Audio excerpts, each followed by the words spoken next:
Hi there, and welcome back to another chapter of the Rigel Black Chronicles. Today we will be reading Chapter 10 of The Ambiguous Artifice by murkybluematter. More than ever, Sirius said, leaning back to get a look at her. You haven't grown much, sport. Been eating your vegetables? I'm saving up my growth spurts for the summer, she said, grinning easily. That way I don't risk getting new robes for Yule. Wouldn't want that, Sirius agreed. Then I'd have to keep that new sneaker scope for myself. Dad! She affected an appalled look. Don't ruin the surprise. Archie had a thing about surprises and people who spoiled them prematurely. I'm just kidding, Sirius said, slinging an arm over her shoulders and steering her toward the porthole. Sneaker scopes are for people with enemies. Everyone loves the black boys. Does Uncle Regulus know you call us that? She asked. Reggie doesn't have room in his head for such trivial details, Sirius said, too crowded as it is up there. What with its being stuffed full of his own consequence, she said, raising one eyebrow. What a caustic young man you've grown into. Sirius sighed dramatically. It's my fault, really. I let you spend too much time with Harry as a child. Should have sent you to play with that Longbottom boy instead. I hear he's very nice. Harry's not that bad, she said. She's never mean to anyone. Not to their faces, anyway, Sirius laughed.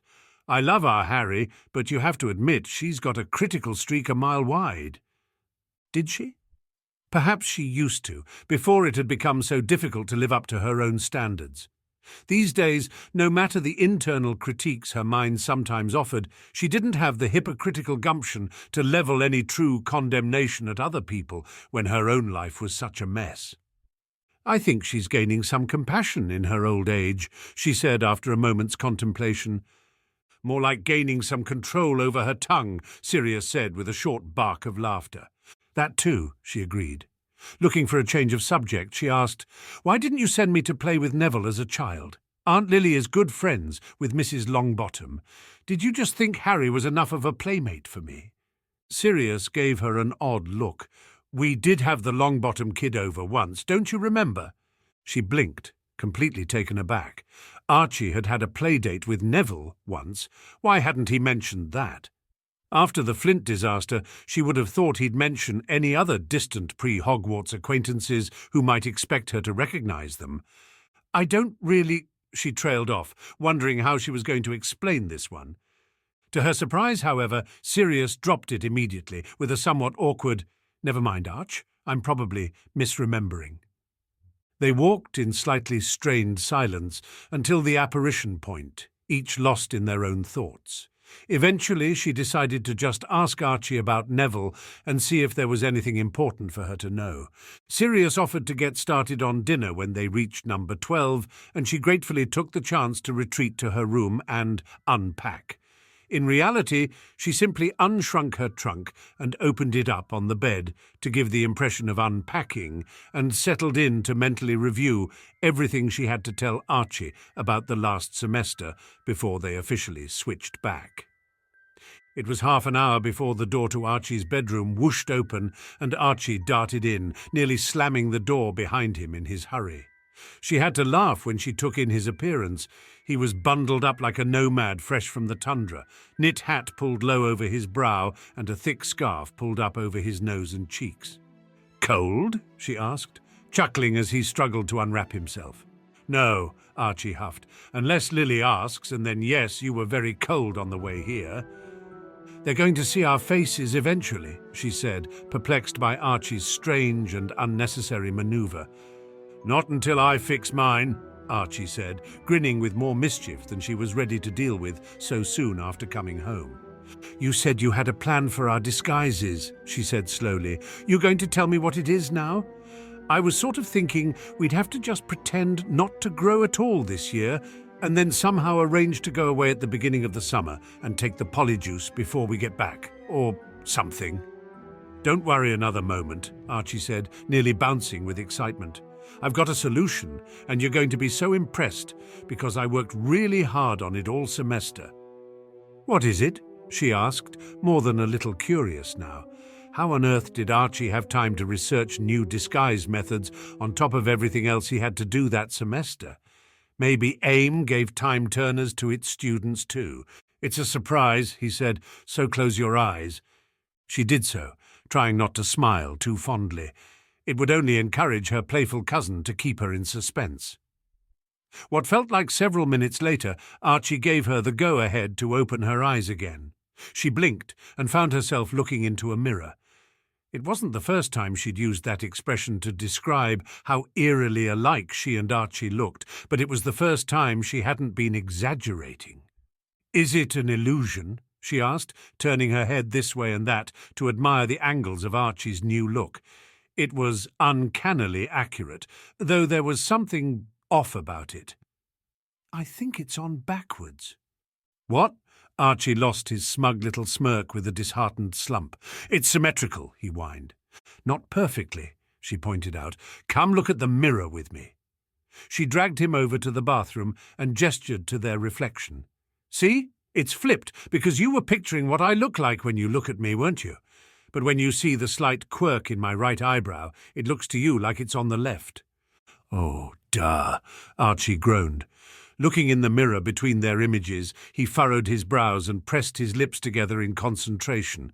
A moment later, without any noticeable wand-work that she could see, the faces in the mirror matched perfectly.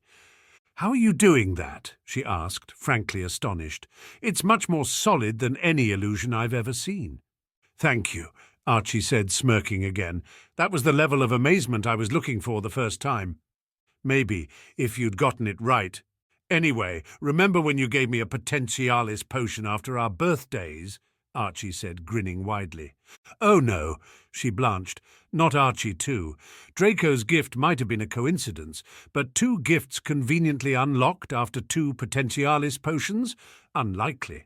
She would have to seriously look into what she was doing wrong with that recipe." "Oh, yes." Archie actually jumped in excitement. "I mean, I knew the metamorphmagus ability ran in the Black Line, but the only case in the last 2 generations was Andromeda's daughter." "The only documented case," she said. "You think there were others that hid their gift? Why?" Archie's brain caught up with his voice abruptly, and he said, "Oh, I guess for the same kind of reasons my ability will be undocumented too." He looked a bit down at the prospect of hiding such a major magical development from his father, so she said quickly, "It's really amazing, Archie. This is beyond anything I imagined. Our ruse is going to be nearly indestructible now. We can never be caught out as one another, because there's no way to be sure." She broke off with an embarrassed laugh. "Well, only one way to be sure, I guess." "Actually, I can become a girl now," Archie said seriously. She levelled an amused stare at him. "Been practicing?" Her cousin flushed pink from ears to cheeks. "I bet your anatomy scores have really improved," she pressed, fighting a laugh at the mortified expression on his face. "Does Hermione help you practice?" "Don't talk about Hermione like that." Archie blurted, "It's not, I don't stop laughing, Harry." Sorry, she said, wiping one of her eyes discreetly.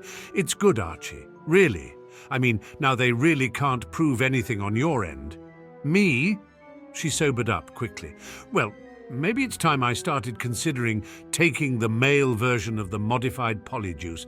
The older we get, the bigger the risk of someone realizing my hips are just a tad too wide becomes, right?" "You said it was dangerous to suppress the reproductive organ's natural shape over a long period of time," Archie said, frowning. "In theory," Harry shrugged, "I don't have any concrete data on it. Anyway, this whole thing is dangerous. It might be unavoidable at some point. This summer, maybe. I'm growing a lot this year, Archie. I can feel it underneath the polyjuice, growing pains all across my ribs and lower back. It'll be suspicious for different reasons to your parents if you suddenly turn into a boy, though," Archie argued worriedly. "I mean, what if Sirius throws another swimming pool party? What if your mum wants to come into the changing room with you at Madame Malkin's? It's too big a risk."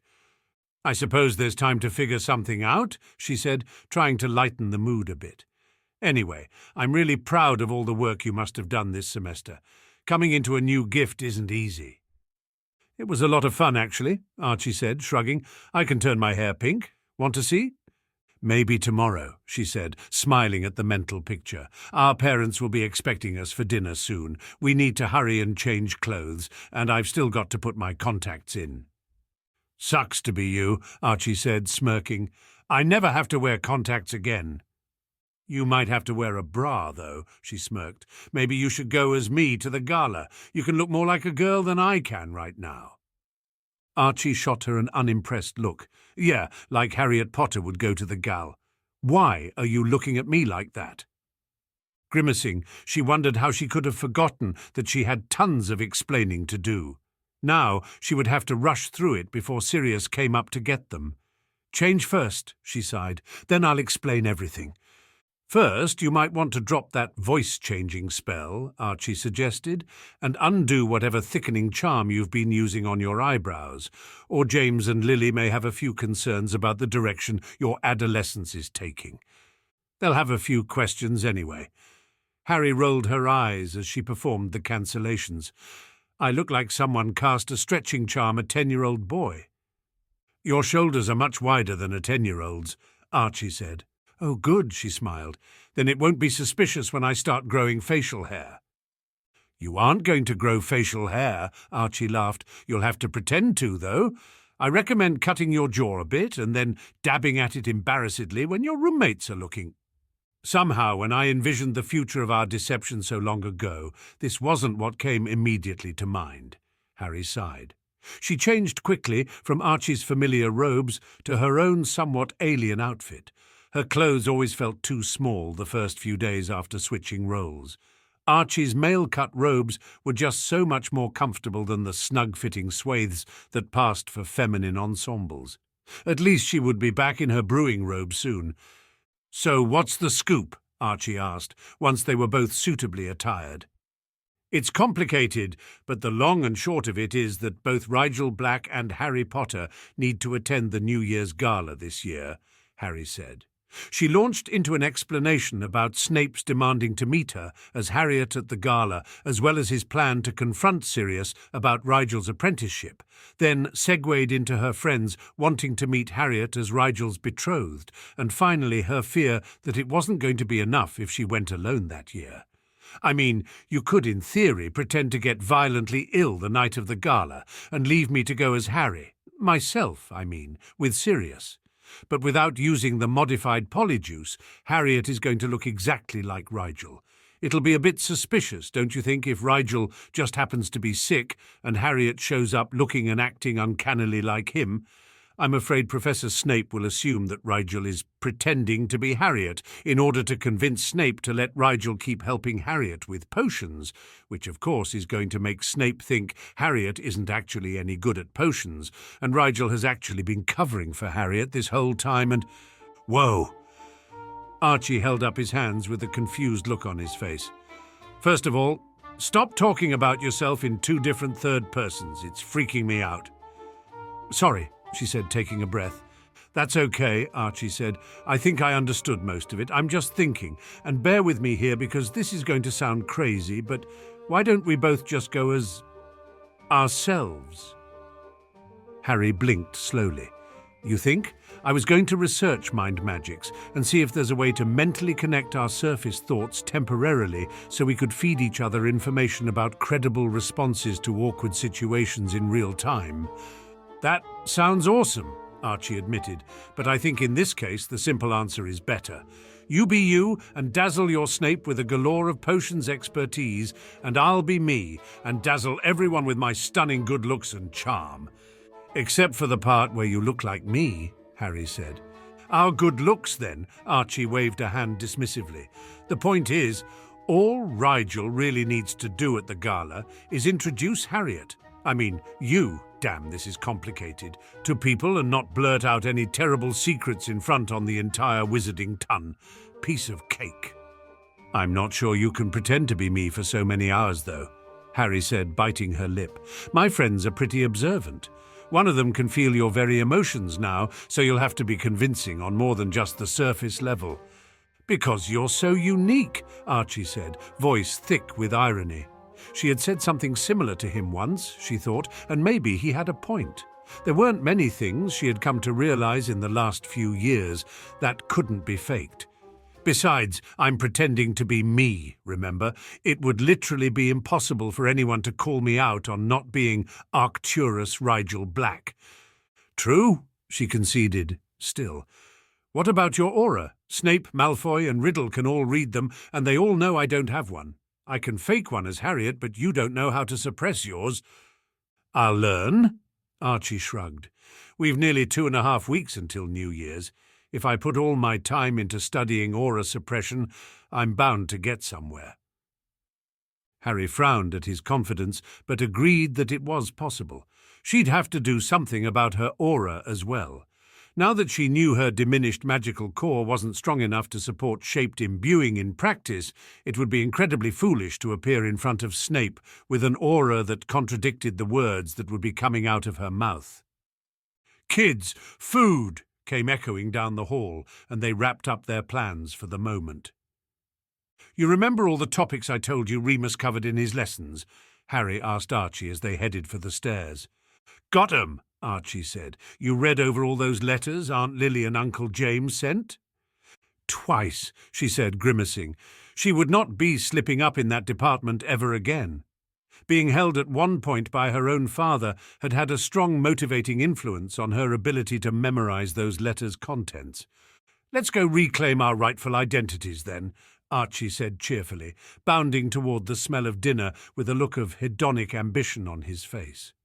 Harry followed close behind, ready to get the looks of bewildered amusement that would blossom in the wake of she and Archie's stunning similitude out of the way, at least.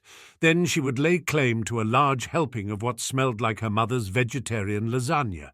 That conquest, at least, wouldn't leave a sour taste in her mouth.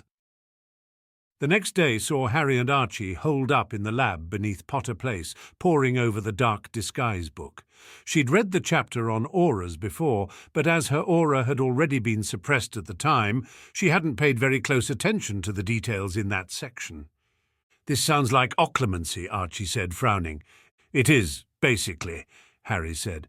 "You'll need to access your mental landscape, then essentially use your magic to construct something that conceals the main portion of it from the mists. Near as I can tell, what's on the first level of your mindscape is what people can read from your aura." "So it's like putting your things inside a house so people can't see them when they drive by," Archie said. "Yes," Harry agreed, "and occlumency is the process of building and defending that house, while legilimency is the art of breaking into other people's houses." "Sounds fun," Archie said, "only how do I access my mindscape?" "It usually takes a lot of meditation," Harry said slowly, "but I have an idea. I don't know if it will work, but it might be a huge shortcut." "Is this like the time you had an idea to raise a baby fox in my closet without telling me?" Archie asked warily. "I told you," Harry protested, "after it ate the aloe plant on my windowsill and got sick all over my blankets," Archie reminded her.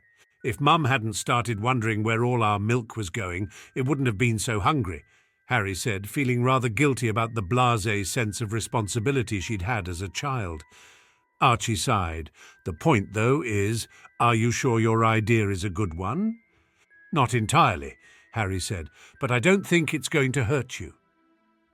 "Has anyone ever told you how terrible you are at reassuring people?" Archie rubbed his jaw. "Okay, shoot." "Remember when I showed you your magical core?" Harry said at once, actually a bit excited to see if her idea was going to work. "You mean when your magical core tried to roast me?" "Yeah, I remember." Archie didn't look impressed. "Well, I told you about how, during the sleeping sickness, I could access people's mindscapes through their cores, right?" she said, leaning forward. "Even though accessing other people's cores is somehow something only I can do, everyone should be able to access their own cores without a problem. So in theory, I can pull you through your core into your mind. And you'll be able to direct me in constructing some kind of aura containment field," Archie said, eyes widening. "I could probably even help you," Harry said. "I think anything I made in your mind with my magic probably wouldn't last very long, but I might be able to direct your magic to help you create something." "That actually sounds worth a shot," Archie said, starting to grin. "Can we try it now?" Harry nodded, smiling back. "Sit with your back against something so you don't fall over. Then we'll begin." They got into a comfortable meditation position, then focused their attention inwards. "Do you remember how to project your consciousness toward your core?" she asked, eyes closed. "I think so," Archie said. After a long moment of silence, he sighed happily. "Found it?" "I'll meet you there," Harry said. She focused on the secondary layer of her core, the writhing coils of fire that snapped out, whip-like in reflex, in answer to her focusing attention. As her avatar fully materialized beside the core, she fought a flinch of unease. It looked, for lack of a better term, denser than she remembered. She supposed that was the suppressor, compacting her magic as it locked the deepest parts of it away. She expected the core to look smaller, though, if it was being compressed by the suppressor. Instead, it merely seemed darker, wilder and hotter. She felt a frisson of fear as she stretched her hand toward the outer coils. Was she still welcome here? But no, this was her core. It couldn't resent her for suppressing it. Magic didn't think that way. Everyone said so.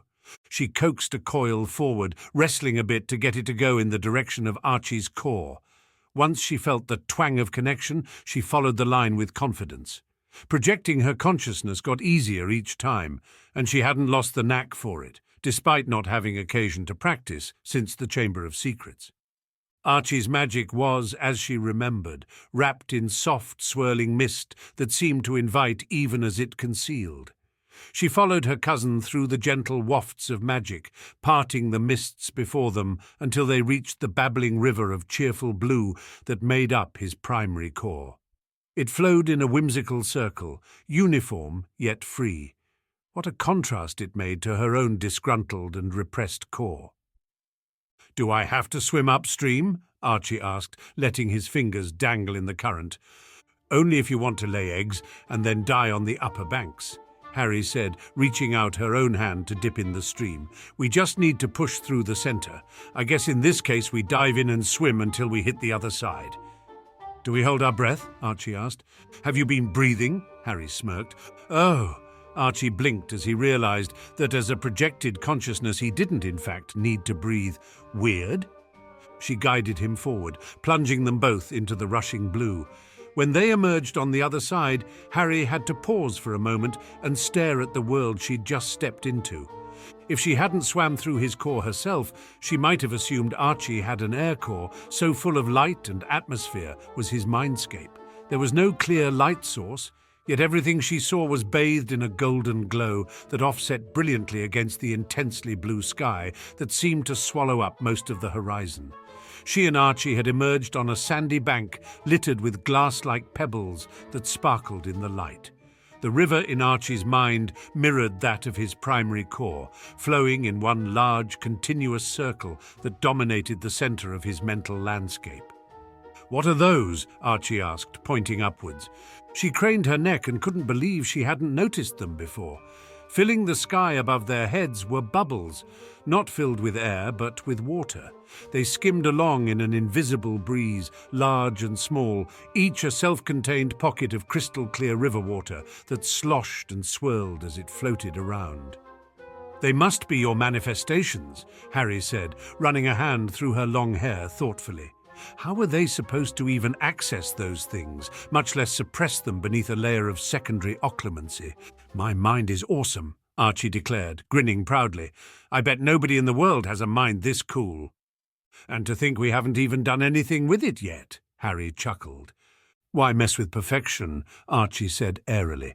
"Because you have to pretend to be me, and my mind is considerably less open," Harry said, gesturing at the blinding expanse of sky. "Right," Archie said, rubbing his hands together. "Where do we start? Can we just gather all the bubbles in one place?" "I think we have to cover them with something," Harry said. "The idea is to veil them from the first layer of your mind, from the view of the mists. Anyone using aura sensing or non-invasive legilimency essentially scans the primary layer of your mind, so anything out in the open is visible to them. Make sense?" "Yeah, but how are we supposed to cover a whole river?" Archie asked. Harry looked at the expanse of water flowing peacefully. "It is pretty big." Her miniature sun seemed positively portable in comparison, in fact. "We have to cover the bubbles, too." "We could build something to put them in, I guess," Archie said, looking around. "Right in the middle of the river circle thing? A dome or something?" He scrunched up his nose. "That would be pretty out of place, though." "It doesn't have to be aesthetic," Harry laughed. Why shouldn't it be? Archie asked, looking offended. It's my mind. I want it to be all tranquil and stuff. Maybe it'll help me think. Occlumency does make your thought patterns more efficient, Harry agreed. It's a side effect of a well-organized mind. Well, let's organize mine then. Archie looked excited to get started, but utterly unsure where to begin exactly. What if we just put like a privacy screen up along the outer border of my mind? That's a lot of surface area to cover, Harry frowned, and the mists extend pretty far up along the edges of your mind, but maybe we could grow some sort of privacy vegetation. The ground along the banks looks pretty solid. I think it would take roots. Trees?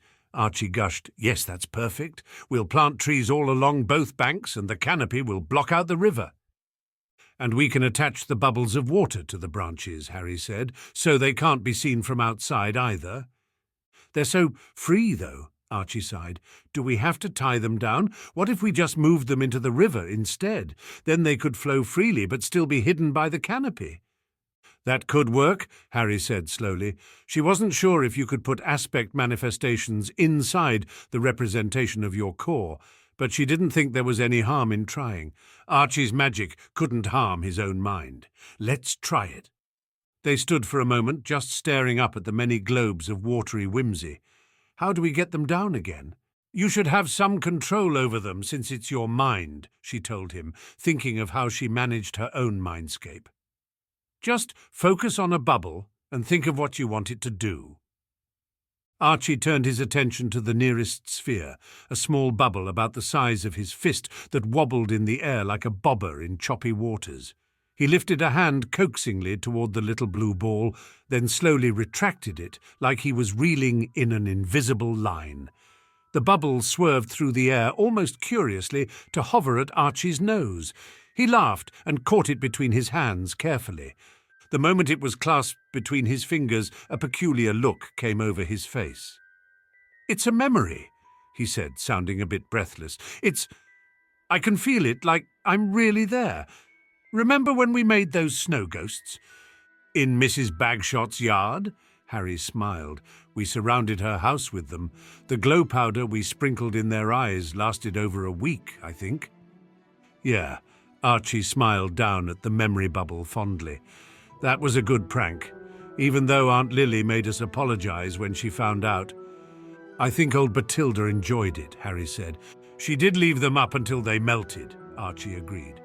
He walked to the bank of the river and knelt down. Gently, he released the ball of memory into the stream.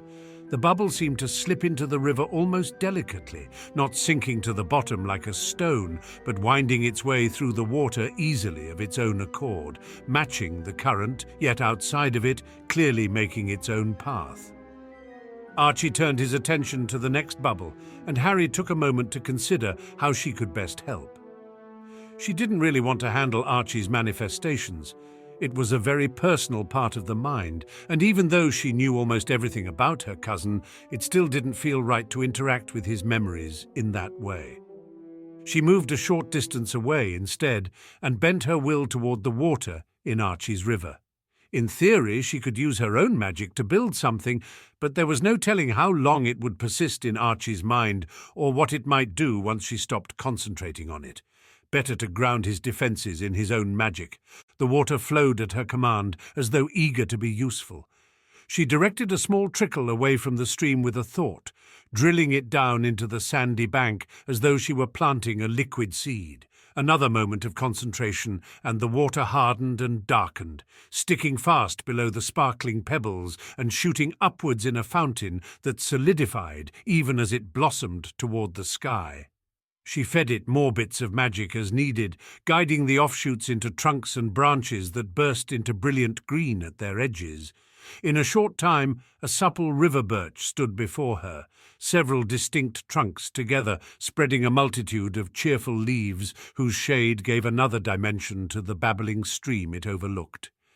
Harry ran a hand over the curled bark with a satisfied smile.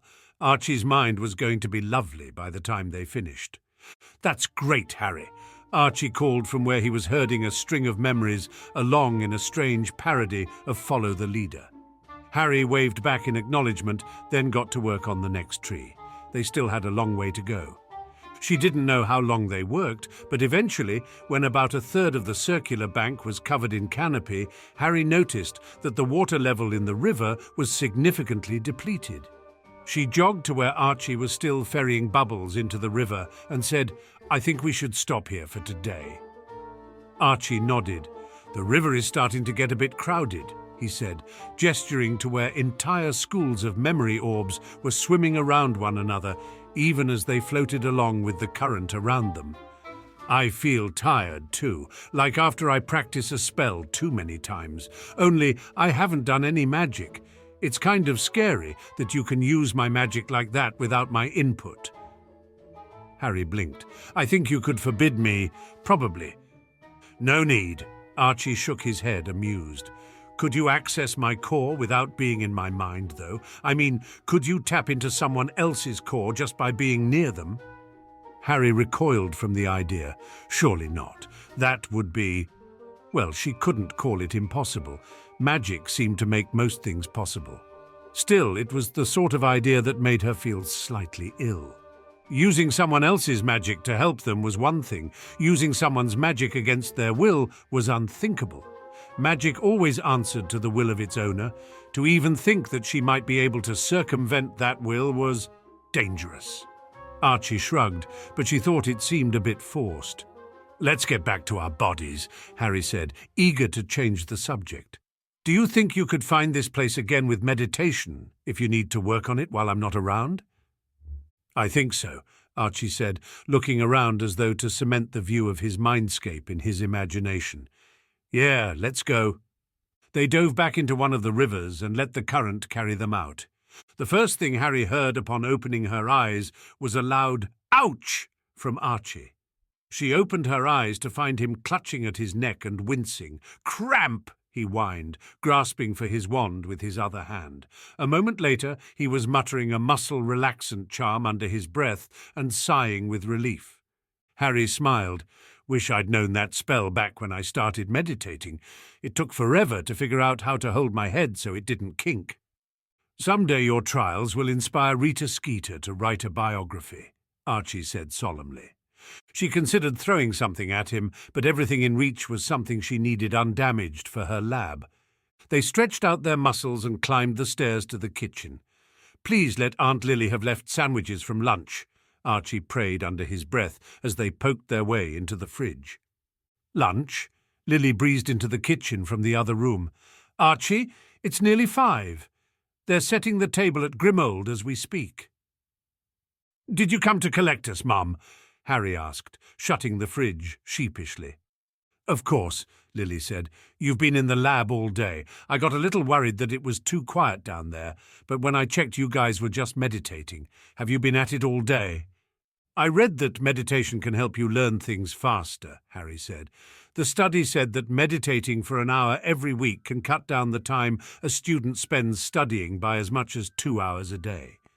"So you two thought if you spent a whole day meditating, you'd learn at the speed of light?" Lily guessed, smiling. "I'm not sure it works like that." "Can't hurt to try," Archie said, grinning impishly. "Just warn me if you decide to take up legilimency," Lily sighed. "I'll have to obliviate the knowledge of where your Yule presents are hidden." "We'd never use our powers for evil," Archie said, looking aghast at the very prospect. Harry wondered how Archie could possibly classify peeking at presents as evil, especially compared to some of the other things they'd done. She supposed Archie just didn't think of their deception as something bad in the grand scheme of things. Neither did she, of course, but she did feel nearly constantly guilty about it all the same. She and Archie flew over to Grimold Place and were met with the glorious smell of food cooking as they wandered in from the flue room. Before they reached the kitchen, however, Sirius intercepted them. "I need a word with Arch, Harry," he said, looking determinedly cheerful in a way that only made her feel a bit uncomfortable. "I'll help Remus finish up," she offered, scooting past her uncle in the hallway and wondering what had Sirius so awkward-looking. She didn't think he'd ever met a conversation he couldn't gracefully skate his way through. Archie watched Harry slink away toward the kitchen with nary a look back and wondered if she knew how utterly unconcerned she often seemed. His dad gestured him toward the library, so Archie followed, taking a seat in one of the terribly old upholstered chairs and wrinkling his nose at the smell coming off the fabric. They really should update the decorating sometime. "What's up, Dad?" he asked, tilting his head to invite his father to say whatever was on his mind.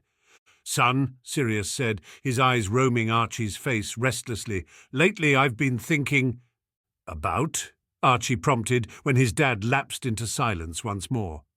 "You look a lot like Harry," Sirius said slowly. "I mean, before there was a bit of a difference sometimes, but now you look almost exactly the same."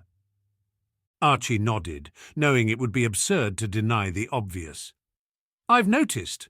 I accused Harry of playing a prank on me last night, actually, but I checked and she definitely goes longer than an hour between drinking something, so I know it isn't polyjuice."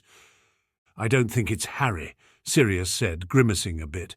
"I think you may have inherited some latent metamorphmagus abilities." "Me?"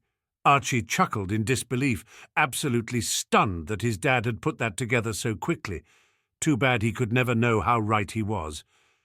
"But I can't change my appearance, Dad, and if I could, I'd definitely use it to look like the keeper for the Appleby arrows, not Harry." He tried to make it sound as thought the very notion were amusing, but Sirius didn't laugh.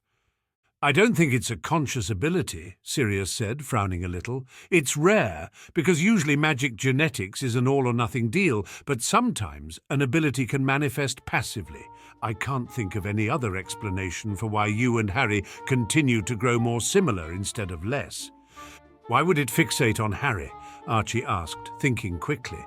Maybe he could use this. If Sirius set upon a plausible explanation that didn't endanger the ruse, well, why not let him? It would stop his dad wondering about the strangeness of it, at least. Sirius shrugged a bit helplessly. "I suppose since you spent so much time together as children, you might be a bit attached to Harry. Perhaps your latent ability has latched onto her as a sort of model for your own growth." "What does that mean for me?" Archie asked, trying to look as though he were considering the possibility. "Maybe nothing," Sirius said. "Maybe, well, it depends on whether it bothers you, I suppose, that your appearance might be shifting to match hers." "You're calling me ugly?" Archie squinted at his dad until Sirius let out a bark of laughter. "No, and don't let Harry catch you implying she is either," Sirius said ruefully. "She wouldn't care." Archie waved his hand dismissively, then paused. "Do you care? I mean, does it bother you that I might end up looking like James instead of you?" Though, to be honest, Archie rather thought Harry and he looked more like Sirius than James. "It doesn't bother me," Sirius said, and Archie thought he was probably being honest. "I just worry it may not be healthy. I'm not saying you depend on Harry because you're both very independent, strong-willed young adults. It might be that you need some distance, though, for both your sakes." "Distance?" Archie scrunched up his nose. He wasn't sure he liked that idea. Harry and he were a team. "You spend a lot of time together," Sirius said, "which isn't bad necessarily, but you also sacrifice a lot for one another. Harry studies healing for you. You study potions with Snape for her. It's just, you're very committed to one anther for being so young." "Neither of us is doing anything we don't want to," Archie pointed out. "That may be true, but you're still doing a lot for one another," Sirius said. He rubbed his chin. "I just think you need something for you, Archie. Harry had her internship last summer. Maybe this summer you can do something by yourself." He said it more as a question than a suggestion, but Archie nodded easily, growing excited as the implications turned over in his mind. "If you think it's best, I'll start looking into opportunities. It could be really fun to have a project of my own next summer." In fact, Archie thought, maybe he could find an internship abroad. Without the chance to update their polyjuice over the winter break, there would be a very noticeable difference in looks when they next took it. Harry's sudden change could be explained by a growth spurt while she was in America, but with Remus at Hogwarts, maybe a little time away from his family was just what he needed, or what their artifice needed, rather. "Good?" Sirius looked quite relived, and Archie concluded that his supposed passive metamorphic talent must have been bothering him more than he let on. "So, dinner? Race you," Archie grinned, taking off like a shot. It was only partly to escape the awkwardness of ending that heavy conversation. He was also really hungry. It took the rest of that week, working on and off, to get her and Archie's mindscape straightened out. In addition to suppressing all the manifestations of Archie's mind, she'd helped him set up a few rudimentary defenses to casual prying. She doubted anyone would try to legilimens him at the gala, but she'd found that you never actually knew with purebloods. Once Archie's mind was shored up, Harry turned her attention to herself. She really needed to flesh out her projected aura a bit, just enough that it wouldn't be obviously fake to anyone familiar with reading them. Toward that end, she convinced Archie that it would be in their best interest to visit Phryne's shop in the lower alleys. She had followed the instructions in the dark disguise book as best she could, but as she had no way of sensing her aura for herself, she didn't know if it would pass muster or not. Phryne had read her aura easily last summer. He would be the perfect, innocuous candidate to test her new, improved aura on. Archie's too. She thought the canopy they'd built would be very effective as a suppressant, but she wanted to double-check before they showed up at the Parkinsons on New Year's Eve. "How much further in is it?" Archie asked, looking very uncomfortable as they turned onto yet another side alley. "Not much further," Harry said. "See that fountain? It's just down the alley that opens alongside it." "You know your way pretty well down here," Archie said, voice carefully neutral. "Last time I came to Nocturne with you, we stayed on the beaten path." "It's been 2 summers since I started working with Crate," Harry said, smiling a bit. "I know the alleys much better now." "I thought you meant the craftsman alleys," Archie said quietly, "or maybe the more questionable retailer alleys off of Nocturne. I didn't know you'd been running around. Way back here, Harry." "This is where my apartment is," Harry pointed out. "Really?" Archie looked dubiously at the ramshackle buildings around them. "Not here." Harry rolled her eyes. "It's further in one of the residential districts, certainly not in the commercial areas close to Diagon." "Is it nice at least?" Archie asked, looking as though he wasn't sure he was allowed to ask that question. "It is," Harry smiled. "Want to see it?" "That's okay," Archie said. "I'll take your word for it." She supposed he was even less comfortable in the lower alleys than he seemed. She couldn't blame him. She still remembered getting hopelessly lost the first time she'd ventured beyond Cypriath Court. They turned one last time and found themselves in front of a familiar sign reading "Custom Metalwork and Repair." She opened the door to the shop and ushered Archie inside. It was as fantastically cluttered as she remembered, walls of minuscule boxes, organized according to some mysterious schema. "Mr. Phryne," she called, stepping up to the counter. "Are you here?" "Be right with you," came a cheerful voice from the back of the shop. "Are those fairy rings?" Archie asked, awe in his voice as he took in a glass display case under the counter. "He works with all kinds of materials," Harry said. "Leo says he's a genius." "Leo is too free with praise," Phryne said, finally stepping out from the back room. His face was lightly lined with signs of frequent mirth, and he hardly had to stoop to scoot under the counter's divide, so short was he. "He simply has excellent taste in the people he chooses to speak about," Harry said. "How have you been, Phryne?" "Very well, young miss, thank you." He gave a little bow that gave them a full view of his bright red hair. "What can I do for you today? Trouble with that ring of yours?" "No, although I wouldn't mind if you had time to tweak it this week," Harry said, smiling a bit sheepishly. "I was thinking I'd like to have access to just a bit more of my magic. There's a brewing technique that's very hard to achieve without sufficient magical reserves." "It shouldn't be too much trouble," Phryne said. "May I have a look?" Harry pulled off her glove with only slight hesitation.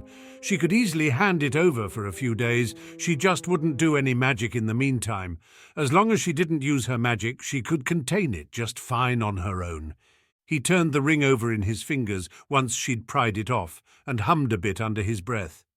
"I can have it adjusted by 4 this afternoon. Does that work?" "Are you sure?"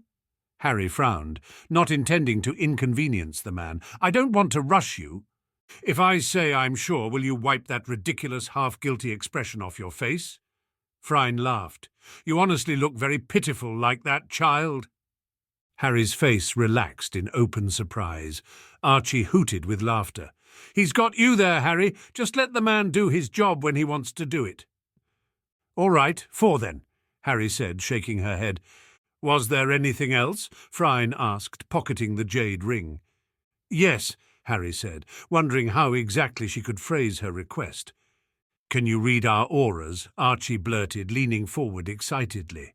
Phryne nodded easily, not even questioning their motive, as he took a step back and squinted at them, each in turn.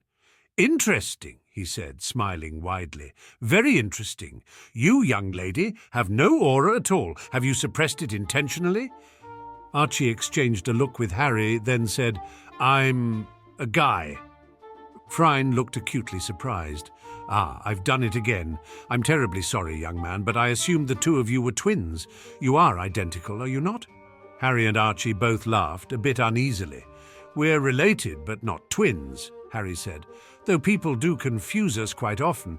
So you can't see his aura at all, not even a little bit? Nothing, Phryne agreed, still smiling. I'm guessing that is good news. Harry smiled enigmatically, but didn't answer. What about my aura? It's matured since I saw it in August, Phryne said, raising a bushy brow knowingly. Been working on it? A little, Harry said, smiling back. In fact, she'd added quite a few more of the supplementary manifestations to her outer mindscape, and very carefully siphoned a bit more magic to the torch-like manifestation that sat atop her mountain. People would expect for her core to have expanded after her 13th birthday, and she felt her aura should reflect that, even if nobody had probably been paying attention to it at the showcase anyway. Is there anything noticeably off about it? I'd like it to be as natural as possible, in the interest of academic curiosity, of course. Of course, Phryne said, face serious. He squinted at her some more, but eventually shrugged. I see nothing wrong with it. It's a little on the uncomplicated side, but not everyone has a complicated aura. Some say a simple aura is the sign of a simple mind, but in truth it is only the sign of a very clear thinker. It will pass muster, I think, whatever you're preparing it for. Harry had to try very hard not to laugh maniacally. It was all falling together, for once. With their auras in check, no one who could read them, that is all the most dangerous people she knew, would associate Harriet Potter with Rigel Black. Thank you, Phryne, Harry settled on saying. We really appreciate it. Come by any time, Phryne said jovially, waving off her thanks. 4 o'clock, in fact. Will do, Harry said, bowing her head once again in thanks as she and Archie made their way out onto the street. They exchanged triumphant looks as they set off toward home. I think we might actually pull this off, Archie said, looking like he wasn't sure whether to relax or keep an eye out for something to go wrong. It was a little after 2 and they'd had an early breakfast, so Harry asked Archie if he wanted to stop at the Dancing Phoenix for lunch. It's much closer to the main alleys, Harry said, and you might be able to meet some of my friends if they're here. Oh, sounds fun, Archie said, managing to summon a genuine-looking smile for a moment. Do they take well to strangers around here? You aren't a stranger, Harry laughed, tugging him along. You're with me. Archie looked like he wasn't sure what to say to that, but he followed her to Cypriath Court nevertheless. He seemed to relax into the idea the longer they walked, and by the time they approached the Dancing Phoenix, Archie seemed almost excited at the prospect. What kind of food do they have here? He asked, rubbing his stomach exaggeratedly. I'm starved. Solem makes the best shepherd's pie, Harry bragged, as they ducked through the front door. And since it's cold out, he'll probably have lamb stew on today. It's to die for. Ain't a one died on me yet, though, Solem called from where he was wiping down a table by the stairs. He says, Rispa, sitting with her feet up in a chair before the fire, laughed softly. They seemed to be the only people about at the moment, so Harry waved a greeting to Solem, then steered Archie to the table closest to where Rispa was sitting, and said, Sit, I'll put our orders into the kitchen staff. No sense in making one of the serving boys traipse all the way out to the dining area when it was just them. Rispa, this is my cousin Archie. Archie, this is Rispa, Lady of the Rogue. You didn't tell me you had a brother, Harry, the older woman said, setting a cup of something hot aside. He's not my brother, Harry said, shaking her head amusedly as she ambled out of the room. She saw Rispa gracefully gain her feet and saunter over to Archie's table. She wondered if it was okay to leave Archie alone for a moment, then mentally shrugged. He'd be fine. Rispa was perfectly nice. She chatted with a few of the cooks she'd grown familiar with over the summer, then collected a couple cups of milk and headed back to the dining room. She had to hold back a snort when she saw Archie sitting several feet closer to the end of the bench than when she'd left him. Rispa was sitting beside him, leaning on the table in a way that angled her body almost threateningly toward her poor cousin. It didn't help that Rispa, despite the winter chill, wore a supremely flattering but barely there bodice that caught the eye with dozens of carefully embroidered sequins half hidden among the laces. "I hope you're playing nice, Rispa," Harry said, taking a seat across from them. "She's not," Archie said, clearing his throat in the general direction of the tabletop. Rispa chuckled, low and calculated. "This is nice, lad." "My name's Archie," her cousin sighed. "Harry, I don't think you're friends like me." Harry was startled into a laugh at Archie's bald statement. "You've only met the one so far, and I'm sure Rispa's just teasing you. She likes most people." "I don't either," Rispa smiled, shaking her pretty head of curls ruefully.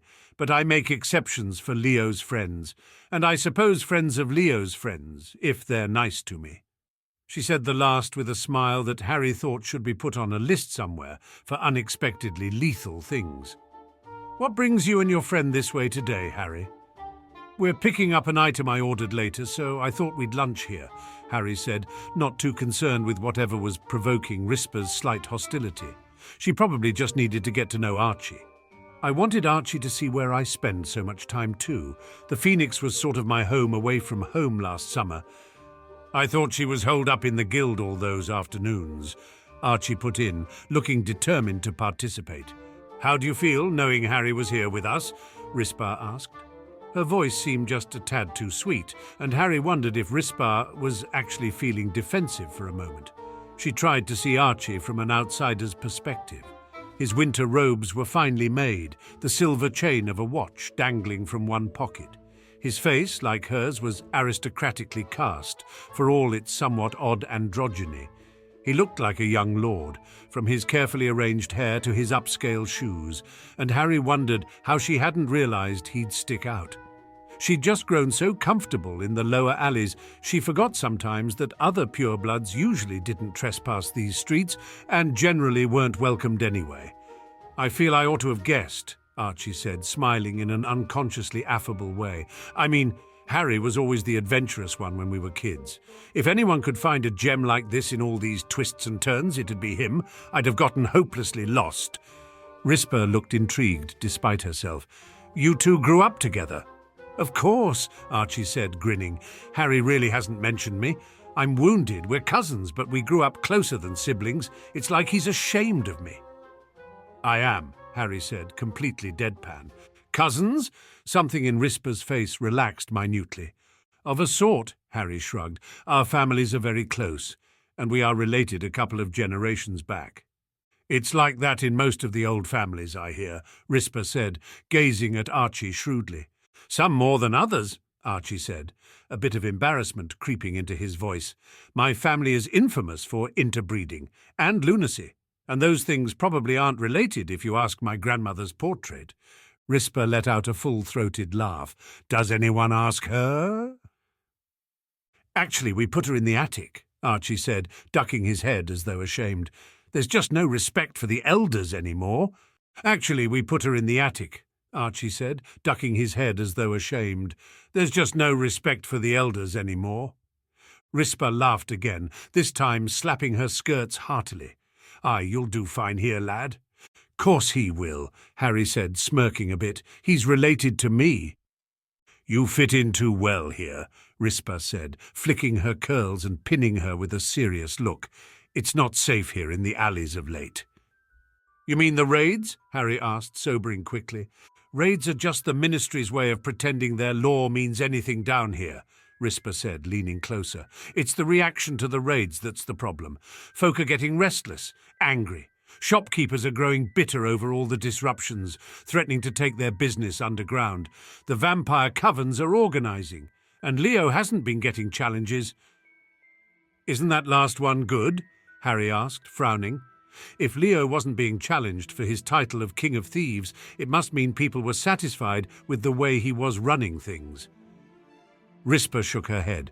There's always challenges, except when someone's plotting foul play. If no one's trying to take Leo's crown in the open, you can bet there's something sinister afoot behind closed doors. Like Claw? Harry asked, blanching a bit. Mayhap, Rispa muttered. Mayhap not. Difficult to tell. A lot of people are upset round here. One more might not attract the attention it ought. Is there anything we can do? Harry asked, unconsciously including Archie as a matter of course. Be a little more careful than you usually would, Rispa advised. Stay to the alleys you know, the ones close to the clinic or the rogue, and don't traipse about after dark, especially if you're going to be traipsing with outsiders, no offence, young lad. None taken, Archie said, eyebrows raised. He didn't seem to know what to make of such a serious conversation. How long until I'm an insider? Well, you'll have to meet Leo first, Rispa said, smiling a little once more. He's in charge of these parts. We've met, Archie said, scrunching up his face to remember. I think I was helping Harry with her crates and... Her. Rispa broke across him sharply, turning to look at Harry with new eyes. Harry's eyes cut to Archie's frozen, apologetic look. I suppose it was bound to happen. It's not a big secret, really. You're a... Rispa dissolved into a fit of laughter, clutching at her stomach as though trying to physically hold herself to the bench. Oh, goddess, that's a pretty trick, young miss. To think that I missed it. But you do look very boyish, Harry, if you'll forgive my saying so. It's true, Harry said, shrugging. I look like my parents kidnapped Archie's twin and adopted him. Except you were born first, Archie pointed out, still looking very sheepish. Does Leo know? Rispa was suddenly grinning like a cat with a mouthful of cream. He does, Harry admitted, sorry to disappoint the older woman. I told him shortly after we met in the interest of honesty. Rispa nodded. Good lad, lass, that is. Never lie to a king if you can help it.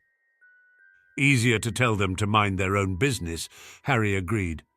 What's he king of again? Archie asked, looking a little lost. Anything I want to be? Leo appeared from practically nowhere at the end of the table. She was sure she hadn't seen him walk through the front door. Archie visibly twitched in response to her bright-eyed friend's sudden appearance. That's rather convenient, he said after a moment. It's actually a lot of work, Leo said, not looking too torn up about it.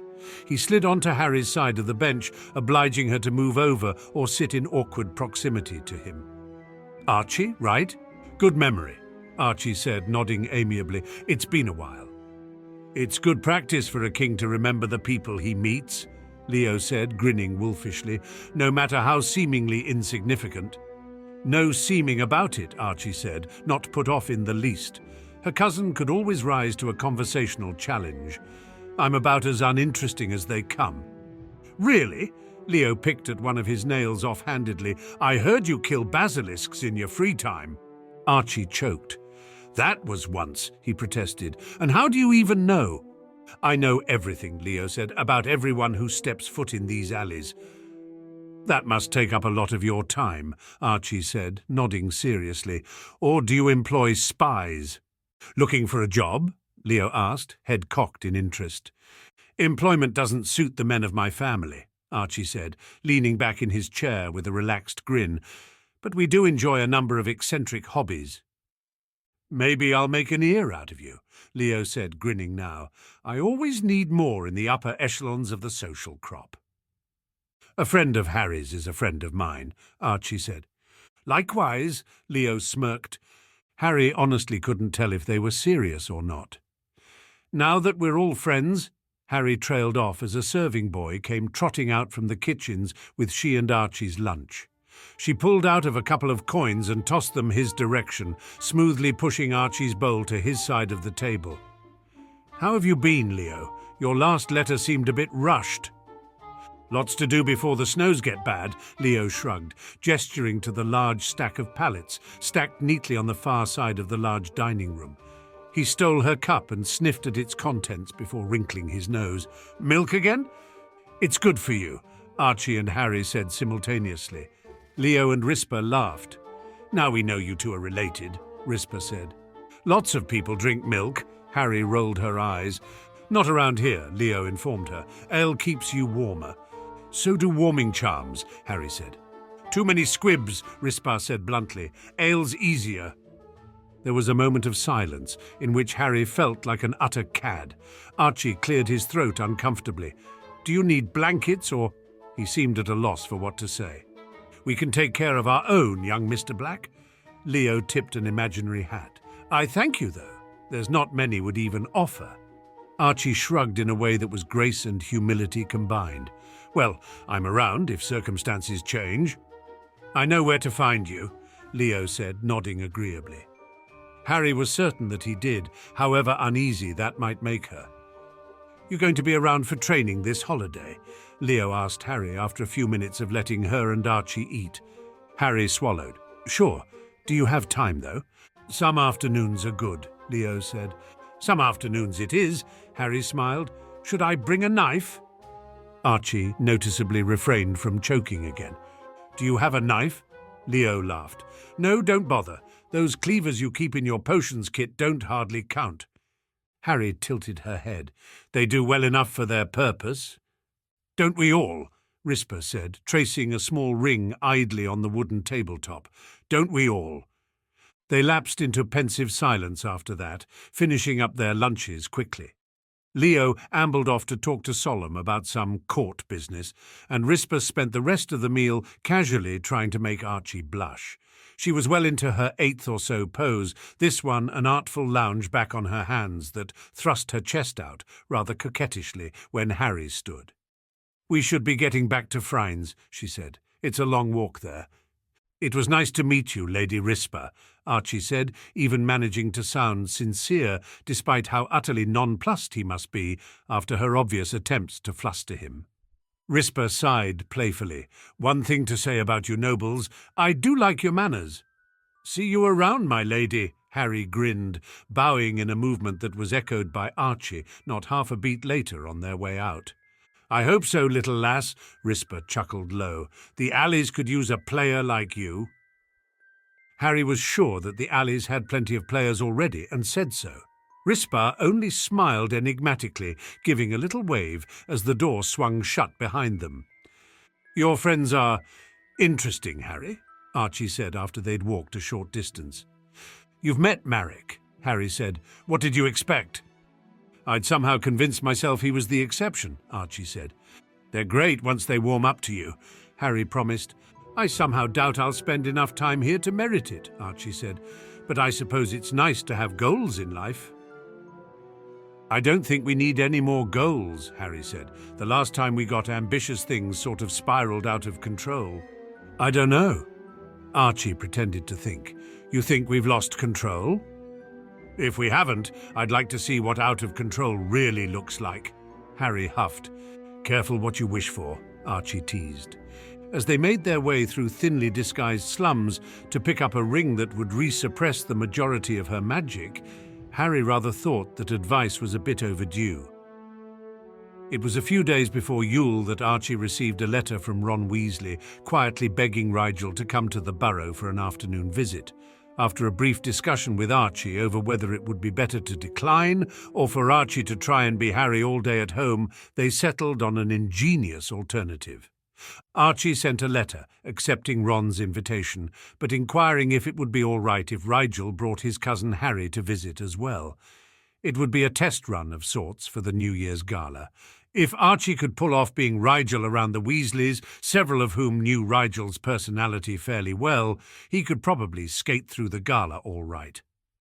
The weather was foul that day, rain sleeting down into slush that collected on the windowsills. So after securing permission from their parents to go, she and Archie bundled up in their warmest cloaks, bringing along gloves and scarves on the off chance the Weasleys wanted to go outside. Before they left, Harry had one more thing to do. She ducked into the downstairs bathroom and eyed her hair in the mirror. It was exactly the same cut and style as Archie's, usually, but she felt as long as they were intending to lead people's thoughts, Harry's hair ought to be at least nominally different. It would draw attention away from their similarities and give people an easy feature to fix on when deciding which was which. She very carefully put a tiny amount of power into a hair growth charm, waving her wand back and forth over her head until the ends began inching slowly toward her ears, avoiding her bangs completely.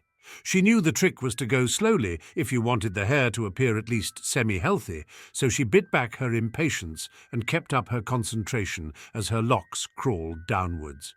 She grew it out several inches until, instead of resembling an unruly halo, her hair curled up under her chin in a restless bob. She looked incredibly tousled, she thought critically, fingering the waves that always prevented her tresses from lying flat. The extra hair framed her face effectively, though, further disguising the uncanny similarity to Archie's features. It would be enough, she decided, to differentiate them in her friend's eyes. Archie blinked when she emerged, tilting his head like a bird who'd come across a new species that might not be entirely friendly. "You look like a girl, sort of. Now you know what you'd look like with long hair." Harry smiled. Archie laughed. "I already know what I look like with long hair. It was one of the first things I tried." "Of course it was." Harry rolled her eyes. "Are you ready to go?" "Yes," Archie said. A determined look crept into his eyes. "Run through them again," Harry prompted. "Arthur, Dad, works at the Ministry in the Misuse of Muggle Artifacts office," Archie said, ticking a finger. "Molly, Mum, housewife with an impressive tolerance for chaos. Bill, the eldest, works at Gringotts in the Cursebreaker division, and he's the one who came to Hogwarts after that goblin attacked you. Me." "And he's the one we have to convince the most with our act," Harry put in. "He knows Harry from the lower alleys, and he thinks Rigel might be Harry, which we need to change." "Even though technically he's right," Archie teased. "Especially because technically he's right," Harry said. "I'll reveal myself as Harry, throwing the suspicion off of you." "Right."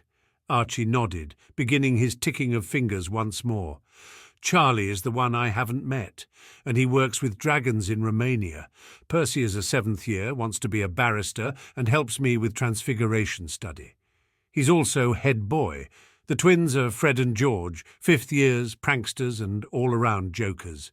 They swap identities a lot, so I shouldn't directly address one of them if I'm not sure which is which. Ron is in my year in the defence club with me, has a rivalry with Pansy, has a good mind for puzzles and is best friends with Neville Longbottom. Ginny is a 2nd year, very short-tempered, rather sharp-tongued, and she's the one who got possessed last year." "Which you should never ever mention," Harry said. "Which I should never ever mention," Archie agreed. "Is that everything?" "I think so," Harry said. "Just be really polite to Mrs. Weasley. Don't get upset at anything Ginny says, even if it seems confrontational. Be sure to defend Percy if he gets ribbed too much, and don't let the twins bulldoze you in a conversation. And avoid talking to Bill," Archie added. Harry smirked. "Yes, leave William Weasley to me." "Should I be worried for him?" Archie raised his eyebrows at what was probably a predatory look on her face. "Worry about yourself, cuz," Harry said lightly. "This is your dress rehearsal, and I will be watching closely." "It'll be like looking in a mirror," he promised, stilling his normally expressive features with eerie ease. "After all, I am the real Rigel Black." "Keep telling yourself that." Harry ushered him toward the flue. "I might even start to believe it." Archie flew through first, leaving Harry to rather predictably stumble through the grate after him. She really hated the flue. She blinked the soot from her eyes and looked up to see a familiar gaggle of redheads staring curiously in her direction. She affected a nervous, harmlessly distant look in place of the fond smile that fought to grace her lips. "This is my cousin, Harry," Archie said, waving a casual hand her direction. "It's nice to meet all of you," Harry said, stepping forward to address Mr. and Mrs. Weasley in particular. Thank you very much for having me over." "What manners?" Mrs. Weasley sighed happily. "We're very glad to have you," Mr. Weasley added. "Harry was bored stiff at home," Archie put in, looking sympathetic. "Poor thing doesn't have any friends, and I couldn't just leave her there to collect dust in the library." Harry's eye twitched, but before she could defend herself, Mrs. Weasley bustled forward to engulf her in a warm hug. "Poor dear," the house witch patted her head gently.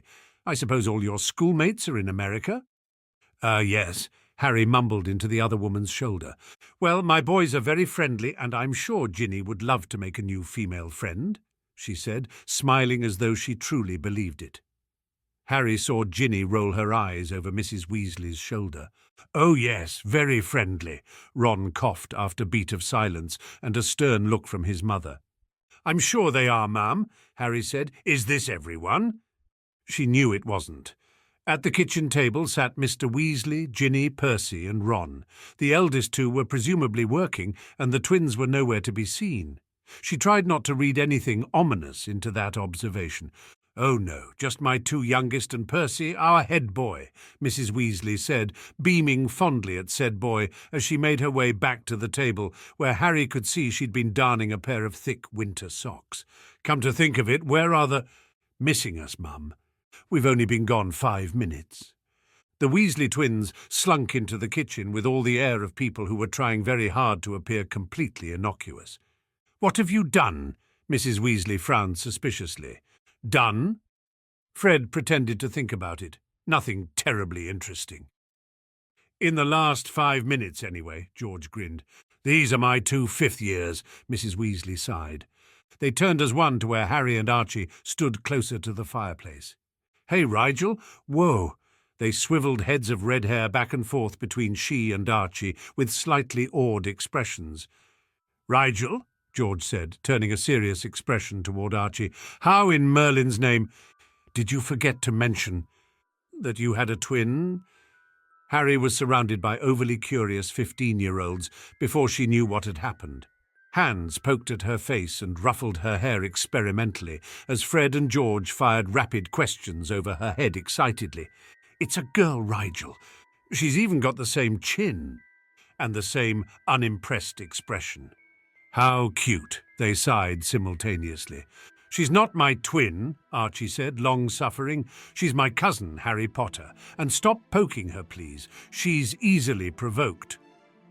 Harry snapped playfully at the nearest twin's freckled finger. "Whoa, this one bites," Fred said, cowering behind his twin. "Can we keep it?"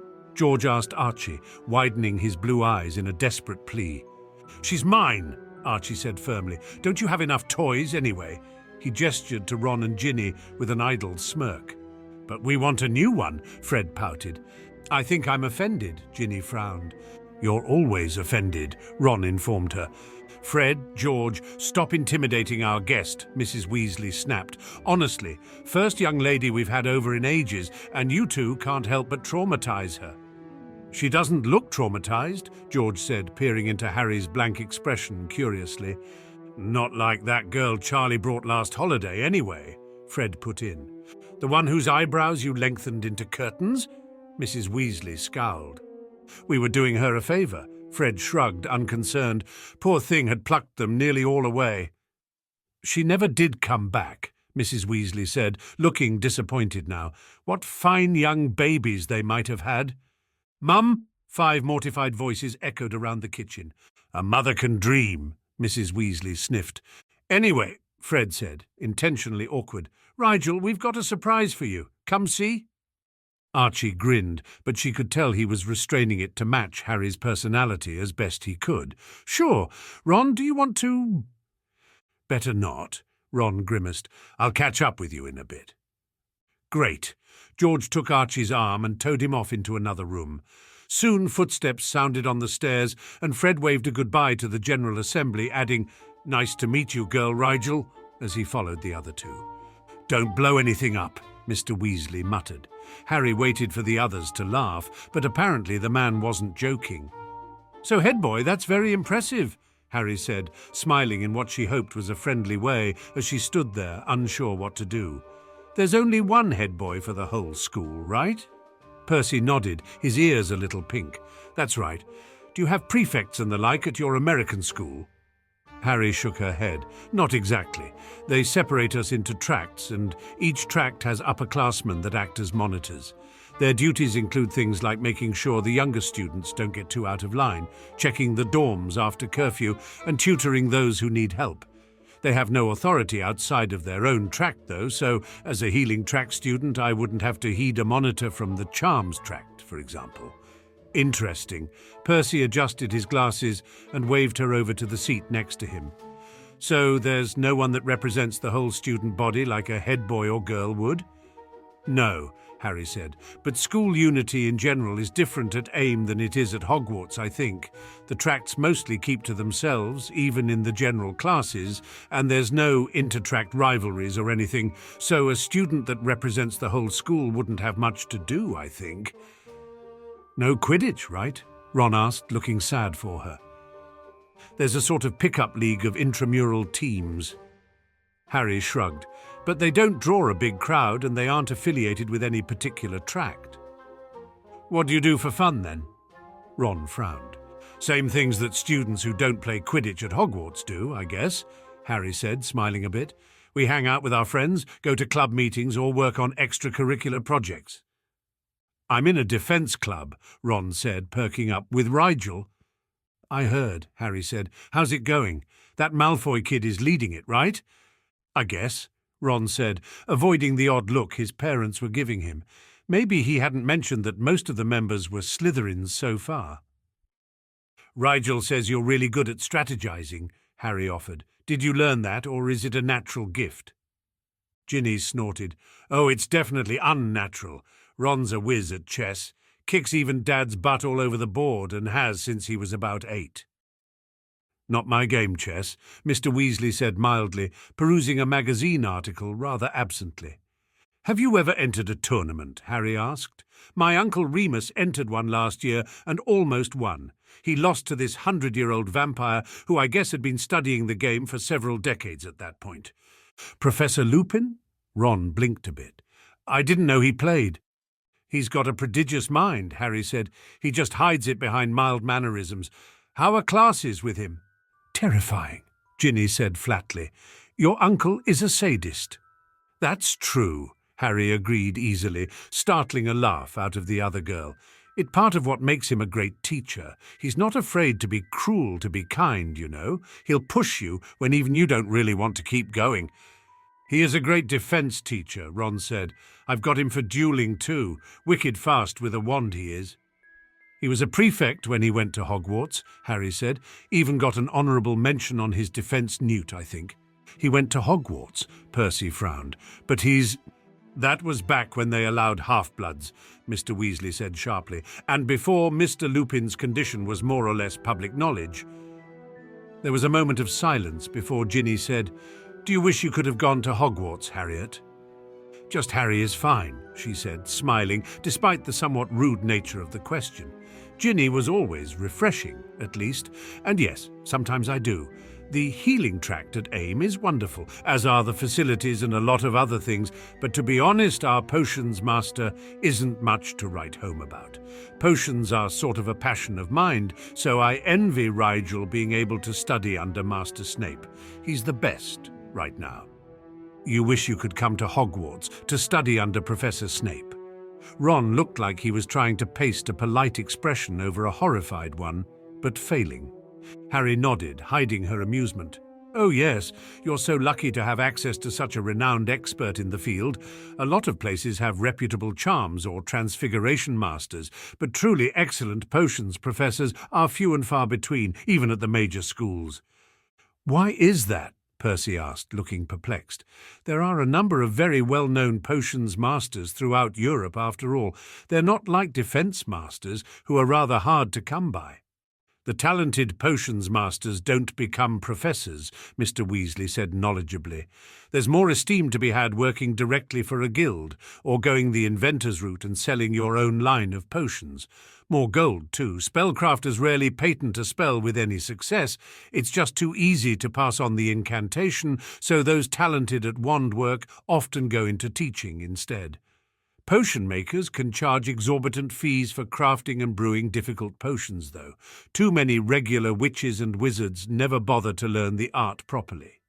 That's right, Harry said, glad to see that others appreciated how important potion brewing really was to society. Master Snape is a rare exception, someone who contributes inestimable amounts of research to the field while also passing on his expertise to the next generation. He's really admirable. Admirable, Ron repeated, looking very dubious. Right. I never realized. Percy, on the other hand, looked very impressed with his potions professor. I shall have to take better advantage of his expertise in the future. I'm sure he'll appreciate that, Harry lied, smiling. Professor Snape did deserve to be thanked and appreciated for his work, whatever noises he made to the contrary. So if you and Rigel are both obsessed with potions, do you spend all your holidays locked in a dimly lit lab together, sweating over a pear or putrid cauldrons or what? Ginny was really looking for a button to push, Harry noted with a bit of amusement. Undeterred, Harry tilted her head. Only if Mum doesn't let us open a window. Ron laughed. Good one. Leave her alone, Ginny. She seems nice. No such thing, Ginny said, leaning back in her chair. You wouldn't say that if you met my friend, Hermione Granger, Harry said. She's the nicest person in the whole world. Never heard of her, Ginny said, one eyebrow raised. She from America? No, she's British, Muggle-born. And winner of planet-wide nice awards, huh? Ginny didn't seem terribly convinced. That's right, Harry said. Ron snorted. She's also a genius, she added, smiling. You're making her up, Ginny guessed. No one is smart and nice. What's the point? Why was I cursed with such cynical children? Mrs. Weasley quietly despaired. Hermione would say that intelligent people have more responsibility to the people around them, not less, Harry said. She sounds like a lovely young lady, Mr. Weasley said, nodding in approval. Maybe you'll meet her one day, Mr. Weasley, Harry said. I think she's going to do great things. Talking about your one friend again. Archie and the twins came bounding back into the room. Hermione's worth all of your Slytherin friends put together, Harry said, quoting something Archie had once said to her. Why do you look like you've been breaking into your dad's coffee cabinet again? Harry added, eyeing his jubilant posture. Archie noticeably stilled, laughing a bit sheepishly. I only had a few cups this morning. I think I lost all my tolerance for the stuff when I went to Hogwarts. They don't serve it to us kids there. Harry refrained from nodding in approval, but it was times like these she appreciated how quick Archie was on the uptake. Now, any excess energy on Archie's behalf could be attributed to caffeine. Besides, you should have seen what Fred and George came up with this time. It's amazing, Harry, even our dads would freak. As Fred and George preened under the praise, Harry held up a hand. Plausible deniability. I want to know. It's like she knows us, Fred Stage whispered, looking awed. Didn't you know? Harry blinked as innocently as she could. Rigel tells me everything. Poor kid just can't keep a secret. Fred was not the only one to smother incredulous laughter at that. Why don't you kids go outside for a bit? Mr. Weasley suggested. It stopped sleeting by the sound of it. It's cold, Ginny complained, even while she trudged over to the kitchen door to pull on a pair of somewhat oversized boots. Too cold for the brooms, Ron agreed, also reaching for a coat from one of the many hooks by the window. Ice skating, Fred and George crowed, racing each other to a cupboard under the coat rack that seemed overflowing with shoes of every different kind. We didn't bring our skates, Harry said, apologetic. Ron laughed. That's okay, Mum can make them. Sure enough, Ginny was presenting her booted feet to her mother's wand, which twitched in a comfortable pattern almost lazily, as though she'd done such a thing countless times before. Twin blades of ice sprouted along their soles, curling elegantly at each end. What do you guys do? Ginny asked, taking in her and Archie's impressed looks. We have a pair of never-melting skates from about 100 years ago, Archie said. They look like something out of a historical play, but they work all right. We just take turns. They smell like Uncle Sirius's feet, though, Harry said, wrinkling her nose. For some reason, he never wore socks as a child. Mr. Weasley's eyebrows rose at that statement. I'm not sure Lord Black would want you telling us that. Dad would freely admit to it, Archie said, grinning. He thinks embarrassing stories are the best kind. Sounds like a marauder to me, Fred said. Your family sounds awesome, George agreed. I think your family is awesome, Archie said, smiling genuinely. Besides, you haven't heard about all of them. Aunt Lily is downright terrifying. She isn't either, Mrs. Weasley tutted. Do you know my mother? Harry asked, curious. Lily hadn't really mentioned Mrs. Weasley, except in passing relation to the Weasleys as an example of good, wholesome, light-leaning wizard stock. I see her at Dumbledore's little soirée in the spring most years, Mrs. Weasley said, referring to a gathering of light-politicking wizards who usually met around the Easter holiday. Not last year, of course, with her being on home rest with her newborn. Oh, I can't wait to meet little Adriana at the next one. I do adore babies. How's she coming along? Healthy? Very, Harry said. She's a lot like my mum, actually. Red curls and somewhat easily exasperated. Harry just says that because Addie hates her, Archie gloated. Harry ignored the jab, taking her turn in front of Mrs. Weasley instead of answering, holding each of her booted feet up in turn. Who could hate our Harry? George asked, coming up behind her to pat her head consolingly. She's like a cuddlier version of Rigel. You've known me about 10 minutes, Harry said, flicking his hand away. And if you try to cuddle me, I'll give you an extra toe, on your face. Promise, Fred waggled his brows. Boys, Mrs. Weasley glared. The twins headed out into the backyard, Ginny and Ron following. Archie's skates were almost finished, but Percy made no move to stand. At Harry's questioning look, the older boy cleared his throat uncomfortably, saying, I don't skate. We'll see you when we get back then, Harry said, trying another friendly smile. Thanks for the skates, Mrs. Weasley, Archie said, admiring his new blades. That's a wicked cool charm. It'll only last a couple of hours, Mrs. Weasley said. After that, come on back inside and I'll have Coco waiting. With heartfelt thanks, they followed the Weasley children out into the cold. It was very awkward tiptoeing across the big backyard on blades of magic, but the sounds of whooping and laughing egged them on toward the pond. The ground sloped downward toward the water's edge, and while Harry carefully picked her way along the incline, Archie impulsively dropped to his bottom and slid the rest of the way, sprawling onto the ice with a carefree cry of warning to the others. Rigel! Ron cursed and spun away from a collision with the black-haired boy. Sorry! Archie called as he slid past, his momentum carrying him close to the centre of the little pond before friction reeled him to a stop. That was more graceful in my head. Story of his life, Harry remarked to Ginny, who had stopped at the bank to readjust her laces. You wouldn't know it with how he's perceived at Hogwarts, Ginny told her. Her eyes followed Archie's relaxed form as it stumbled upright and set off on a circuit with confident glides. I almost never see him this relaxed at school. He's just another calm, collected Slytherin there. Rigel is many things to many people, Harry said, turning to watch her cousin as well. Sometimes he's the perfect pure-blood heir of black. Sometimes he's the potions prodigy, other times an amateur healer. Sometimes he's a marauder, other times a studious shut-in. But these times, when he's just himself, they're rare. Why so many different faces? Ginny asked, equal parts curious and confused. I think of it more as his different potentials, Harry said. They're all a true reflection of what he could be. Rigel hasn't settled into a single path yet. Maybe he has and just doesn't know it, Ginny said. I don't think so. Harry smiled slightly. When Rigel Black chooses a path, the whole world will know it. You think a lot of him, Ginny remarked, slanting her eyes toward Harry, even as her face stayed facing the pond. He's my brother in all but blood. Harry shrugged, sticking her hands in her cloak pockets and pushing off on one skate gently. Looking back, she tilted her head at Ginny inquiringly. It's a sister's job to expect a lot of our brothers, isn't it? Ginny followed, catching up easily and falling into a lazy glide beside her. I think I had high expectations of my brothers once, the redhead said, putting on a moue of sardonic contemplation. I can't remember much besides a crushing sense of disillusionment, though.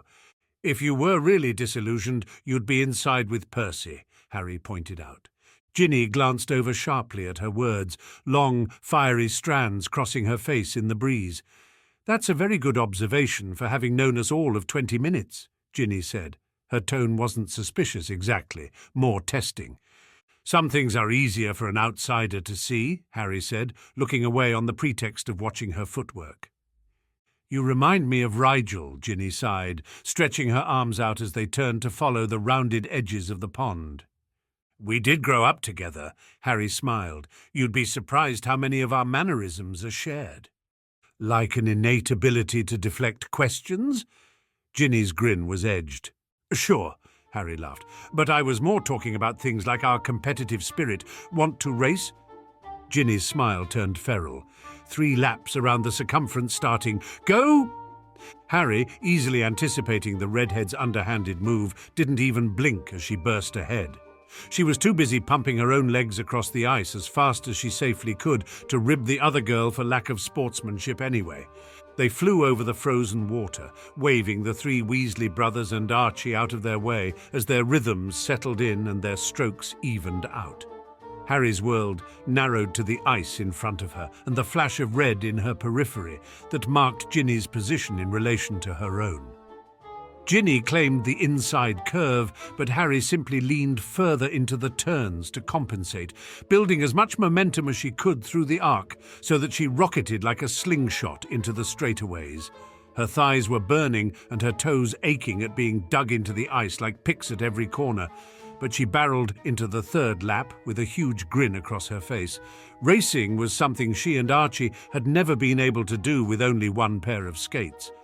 It wasn't quite like flying on a broom, but it was much more physically satisfying, she thought, like a foot race, only faster. The twins had set up a makeshift finish line using one of their knitted scarves held between them.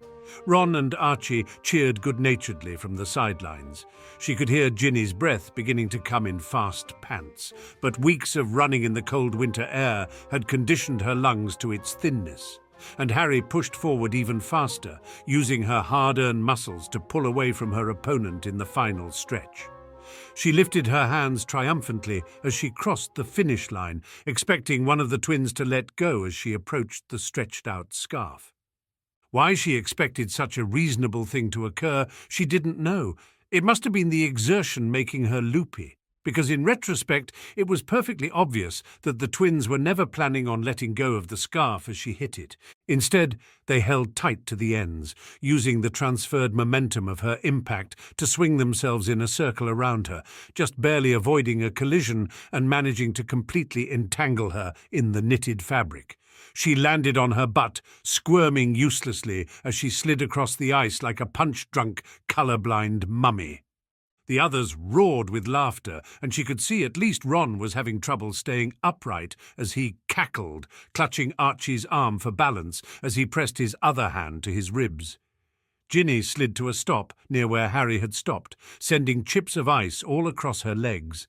"Should have ducked under the scarf," the younger girl said sagely. "I see what you mean about disillusioned expectations," Harry mumbled through a mouthful of soft knit. Ginny bent down and grabbed one end of the scarf with a mischievous smile. Before Harry could beg her not to, she'd yanked with all her might and sent Harry rolling across the ice toward the bank, unravelling from the scarf as she went. She slid to a stop on her back, blinking up at Archie, who was grinning down at her with a brilliant twinkle in his grey eyes. "All right there, cuz." "You said your friends were nice," Harry complained, climbing to her feet with the help of Ron's hand and dusting herself off fastidiously. "I didn't actually," Archie said. "Mrs. Weasley is the one who said her kids were nice." "Mum lies a lot," Ron said, only looking vaguely apologetic. Harry let out a low laugh as she shook the ice from her hair. "At least there's honesty about the lying, I guess." "Not until it's too late to turn back, though," George commented, gliding over with his reclaimed scarf tied around his waist in deference to its icy wetness. "Now that you're one of us, though, cat's out of the bag," Fred added, ruffling a few more ice chips from her bangs helpfully. "Or at least in a different, slightly less opaque bag," George mused. "Still beats sitting at home, right?" Archie asked, nudging her ribs good-naturedly. Harry nodded, still smiling. Of course, this is a lot of fun, actually. Makes me wish there'd been more of us, growing up. Neither of our houses would still be standing, were that the case, Archie said. And anyway, that's what friends are for, right, guys? Thanks again for having us over, Harry said, looking around at the four Weasleys with earnest enjoyment in her expression. Thanks for coming on such short notice, Ron said, his smile slipping a bit. You might not believe it, but things were pretty down around here this morning. What's up? Archie asked, adopting a more intent expression that in Harry's opinion put his face much closer to Rigel's usual demeanour. Our brother Charlie just found out he can't come home for the holidays after all, Fred said, disappointment clear on his face. He works abroad, right? Archie said, guessing. Did his international flu license expire? George grimaced. Nothing so harmless. A bunch of dragons escaped a reserve in northern France last night. All the dragon tamers that can be spared are being pulled from colonies across Europe and reassigned to tracking them down and moving them back to the reserve before the Muggles notice. How many escaped? Harry asked, alarmed. A rouge dragon was a natural disaster in its own right, never mind more than one. 5, Ron said, looking a bit sick at the thought. 5, Archie breathed, completely taken aback. Maybe they didn't go far, Harry said, trying to brace the mood a bit.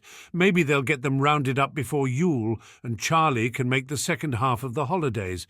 Or maybe they'll go on a rampage and cause a huge international incident, and public outrage will turn on the dragon keepers and their families, and we'll all be stoned in the streets, Ginny said, arms crossed as though to keep off the chill. Or, that could happen, Archie said, struggling to maintain composure. It's always good to have a clear idea of the worst-case scenario anyway. Ginny snorted. The worst-case scenario is the dragons kills hundreds of muggles and expose our existence to the world, and wizards get hunted into extinction. Okay, Fred clapped a gloved hand over Ginny's mouth with false cheer. Don't mind her. Too many ghost stories as a child prejudiced her imagination rather negatively. Whose fall is that? Ginny mumbled through the glove, rolling her eyes. Ron turned flat eyes on the twins, who exchanged wounded glances before bursting into laughter. Yeah, it probably was our doing, Fred admitted. But Bill told us the stories first, George pointed out, and you turned out just fine. Archie's tone made it clear he doubted the accuracy of that logic. So critical, Fred wrapped an arm around Archie's shoulders plaintively. George followed suit on his other side.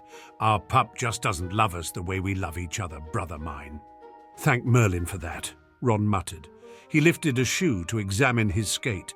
We've only got 40 minutes left on these, you guys. Let's skate. Fred and George hefted Archie underneath his arms and hauled him bodily back onto the ice.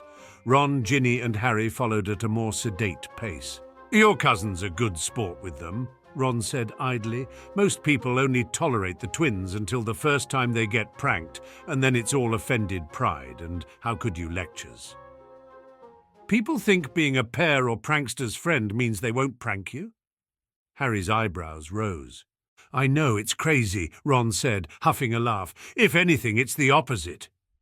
It's like that at our house, Harry said, smiling fondly. The marauders love to target people they love. Drives my mum crazy. She's always walking into a pie, it seems. She sounds very tolerant, Ginny remarked.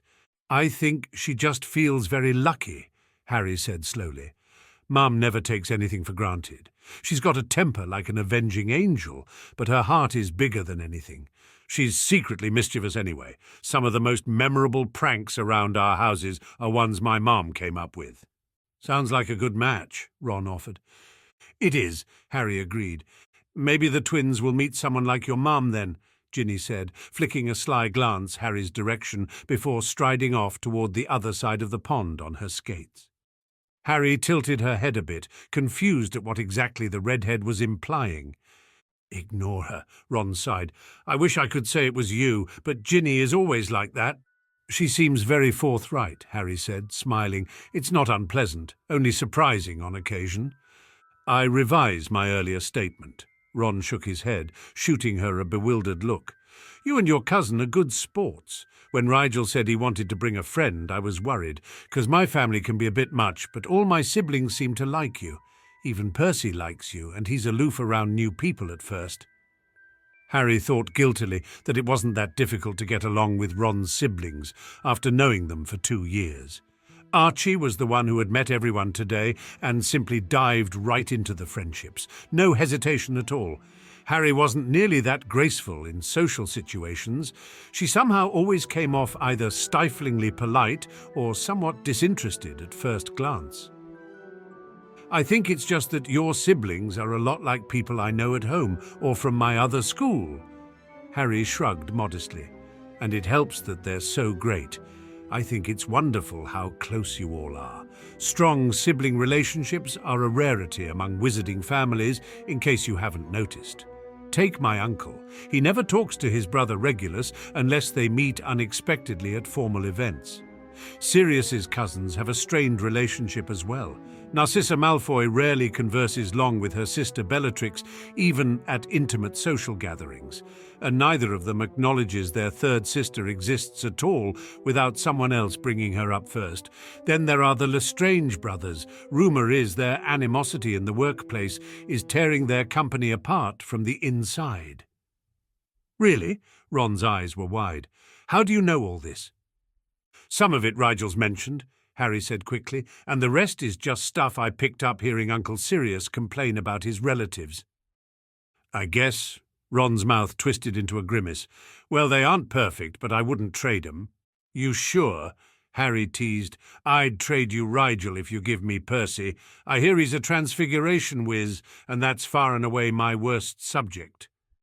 You're just getting sick of looking at yourself all day, Ron said, a lopsided grin on his face. Admit it. It is rather surreal.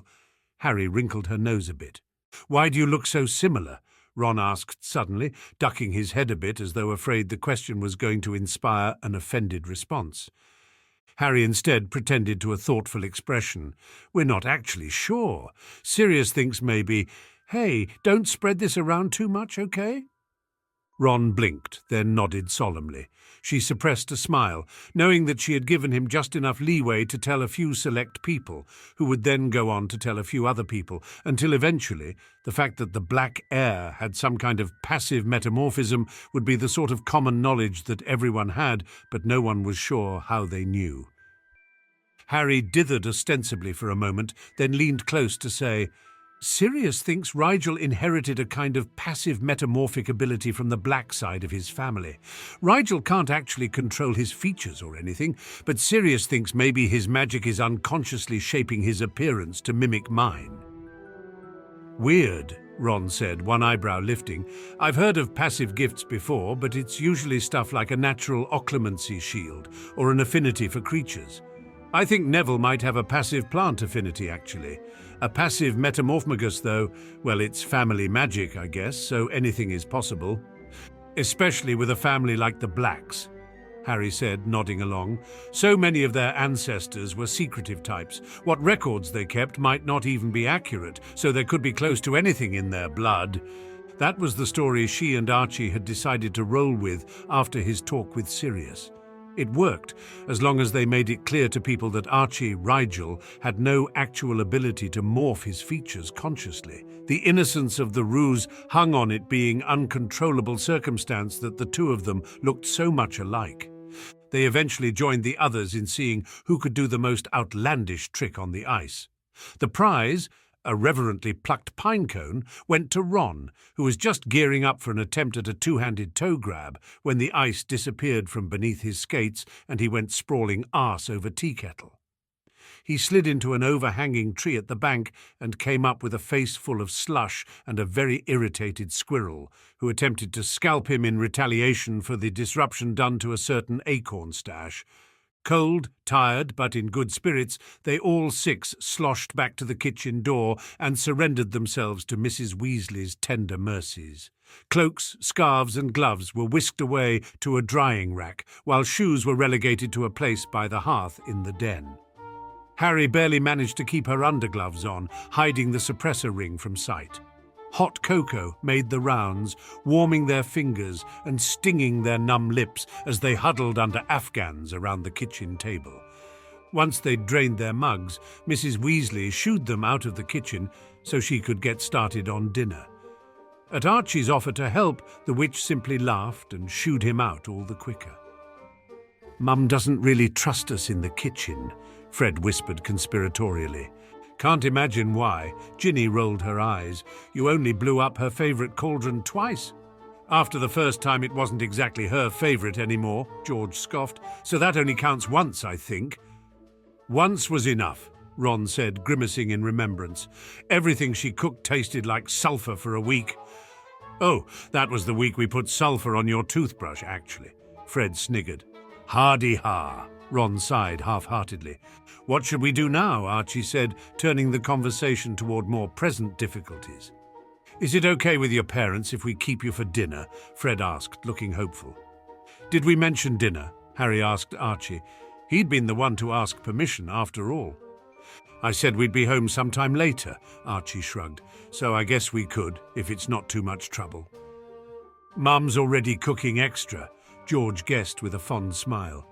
"She better be making extra dessert too," Ginny said, shooting Harry a speculative look. "Harry looks like she eats a lot." Ron, Fred and George all choked. Harry looked down at herself, wondering if there was some sort of sign that said, "Insert pie here," that she hadn't noticed Archie putting on her that morning. Archie just chuckled. "She really does," her cousin said. "I'm a growing person," Harry said, only a bit defensive. "She led a very active lifestyle, and that meant she had to pack away a certain amount of food to keep herself healthy." "She kicked my butt in that race," Ginny said, still eyeing her frame speculatively. "I bet there's a serious amount of muscle under there." Harry fought a blush. She wasn't used to people presuming to guess what was beneath her clothing, at least not to her face. "Does she exercise with you, Rigel?" Ron asked, looking interested. "More like I exercise with her," Archie said, looking a bit uncomfortable. "Harry trains with our Uncle Remus when she has time. She's the one who got me into physical activity, I guess you could say." Harry fought a wince and thanked the weather for being too cold to encourage dueling practice out on the lawn. The truth was, Archie had little to no conditioning and no real defence training at all. That was one glaring hole in their ruse that they simply hadn't had the time to correct yet. "Play Quidditch too?" Fred asked eagerly. "Of course she does," Archie said, smirking. "She's a beater." "Like you?" Ron said, surprised. "How do you play with just two beaters?" "Well, we hit the ball back and forth," Archie said, faltering a bit. "And at home I'm really more of a chaser anyway. I just played beater on the house team last year because that was the open position." "Rigel's a great chaser," Harry said, picking up the thread of the story when Archie seemed inclined to trail off. "My dad plays chaser too, and my Uncle Sirius is our other beater. Mum and Remus play keeper when we do 3v3 in the summer. They taught us all the positions, though, to keep things interesting. You guys don't just stick to one position, right?" "True," George said. "When Charlie's here, he always gets Seeker, but the rest of us like to mix it up now and again. Dad's a surprisingly good Seeker, actually, very focused. Sometimes I think he forgets the rest of the game is even going on." The others laughed, and a short silence fell over the den. "What were we going to do?" Ron asked, scratching his head. "Let's go bother Percy," Fred said, bouncing on his toes a bit. "He's already done all his holiday work, so he can't ban us from his room anymore." "Because holidays are about family," George said, his tone that of someone misappropriating a quote for their own less-than-earnest purposes. "And family doesn't stay shut up in a room." "Unless it's crazy Aunt Muriel," Ron said, "in which case it stays locked up in a room." "Was that you?" Fred affected a scandalized expression. "You believed the story about the latch getting stuck?" Ginny's face was full of incredulous pity. "Reminds you of home, doesn't it?" Archie asked sotto voce. "It's sad how I used to think our family was unique," Harry said. "But also comforting to know that we don't have the only patent on lunacy," Archie said philosophically. "Oh, yes," Harry snorted. "There's nothing more comforting than more lunacy in the world." "That's the spirit," Archie grinned. Raising his voice, he added, So are we going to appropriate Percy's time, or what? With Fred and George leading their way, they traipsed up the stairs to Percy's room, the door to which was only very reluctantly opened after a long and convoluted argument through it. They all squeezed onto the floor, between the bed and the bookcases, and eventually Percy produced a pack of exploding snap cards, with a remark that since a certain level of chaos was inevitable at that point, he may as well control the outlet as best he could. It was a merry hour later that Mrs. Weasley's resounding voice echoed up the stairs to draw them back down for supper. The kitchen table had been transformed from a cluttered family workspace to a scene from one of her mother's Magical Mansions magazines.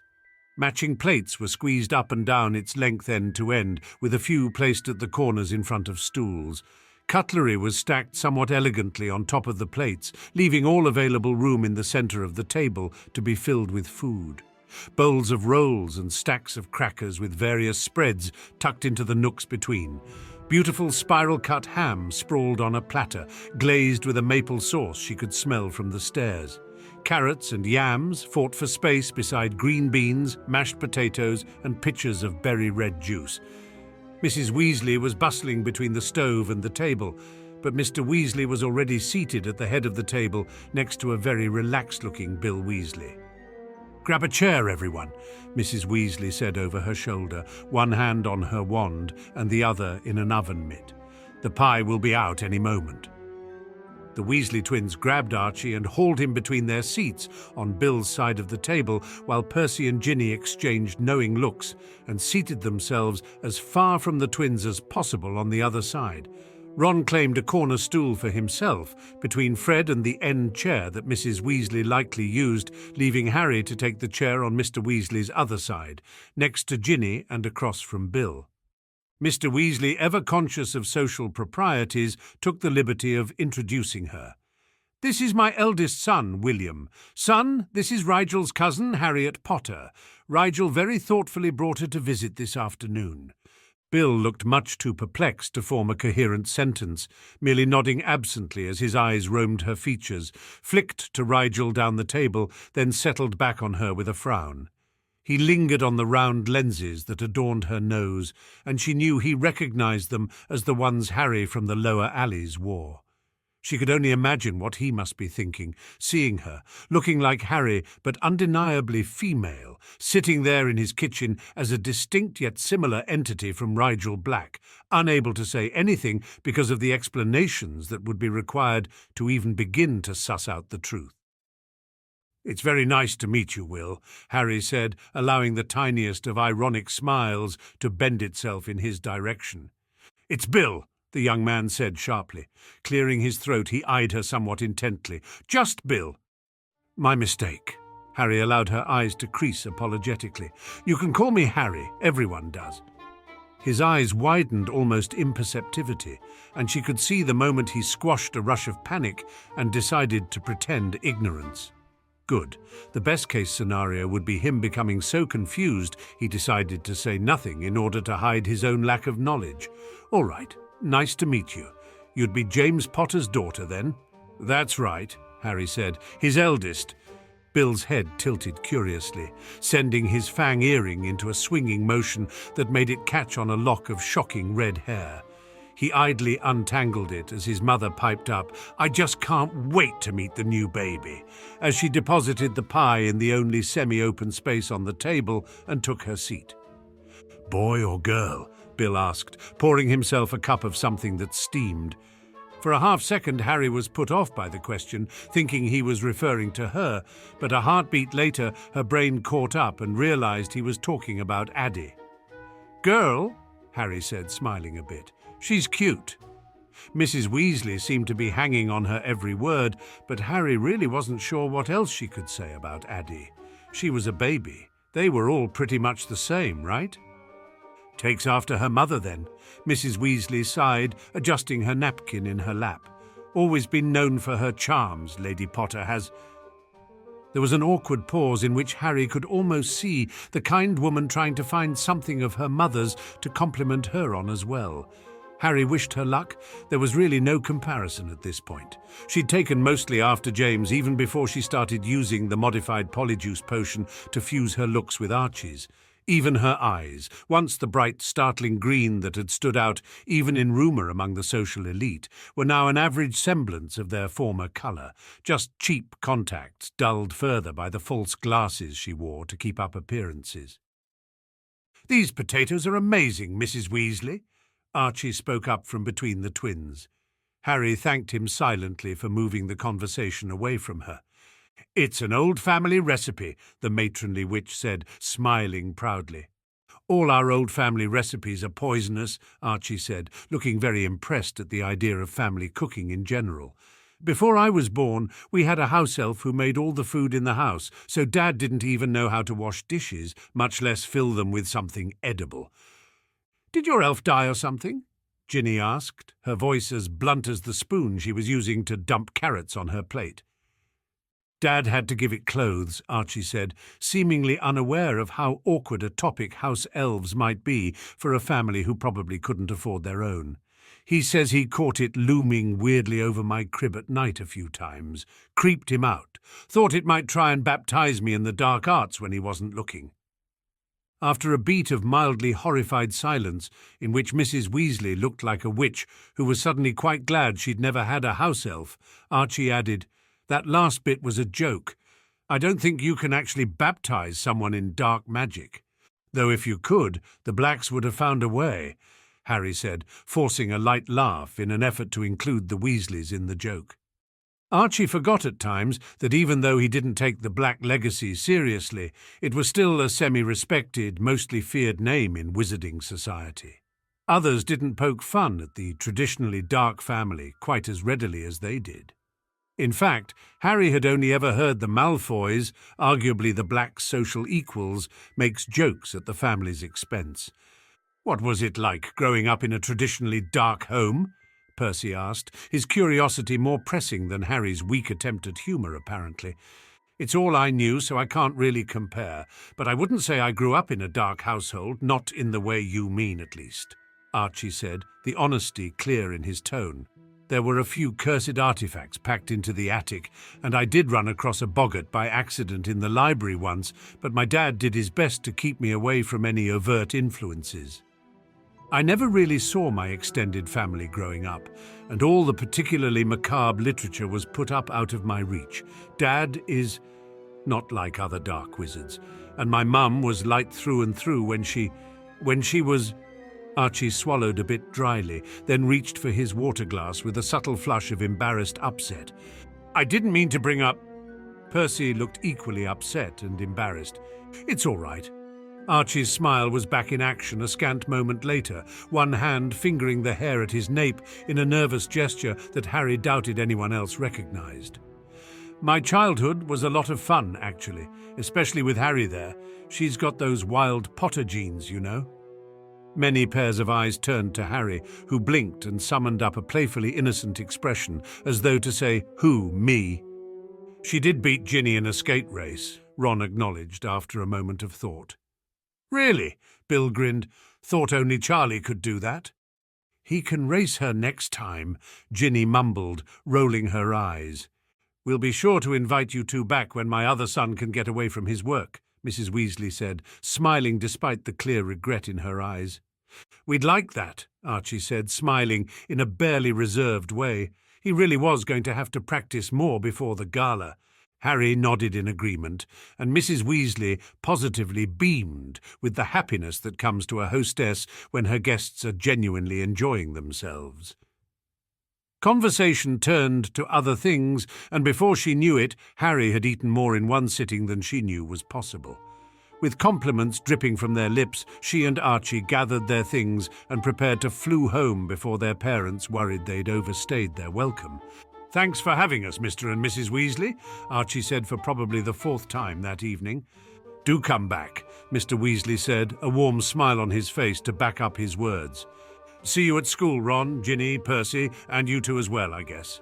Archie ducked under a two-sided hug from the twins and waved to them all one last time before reaching for the flu powder.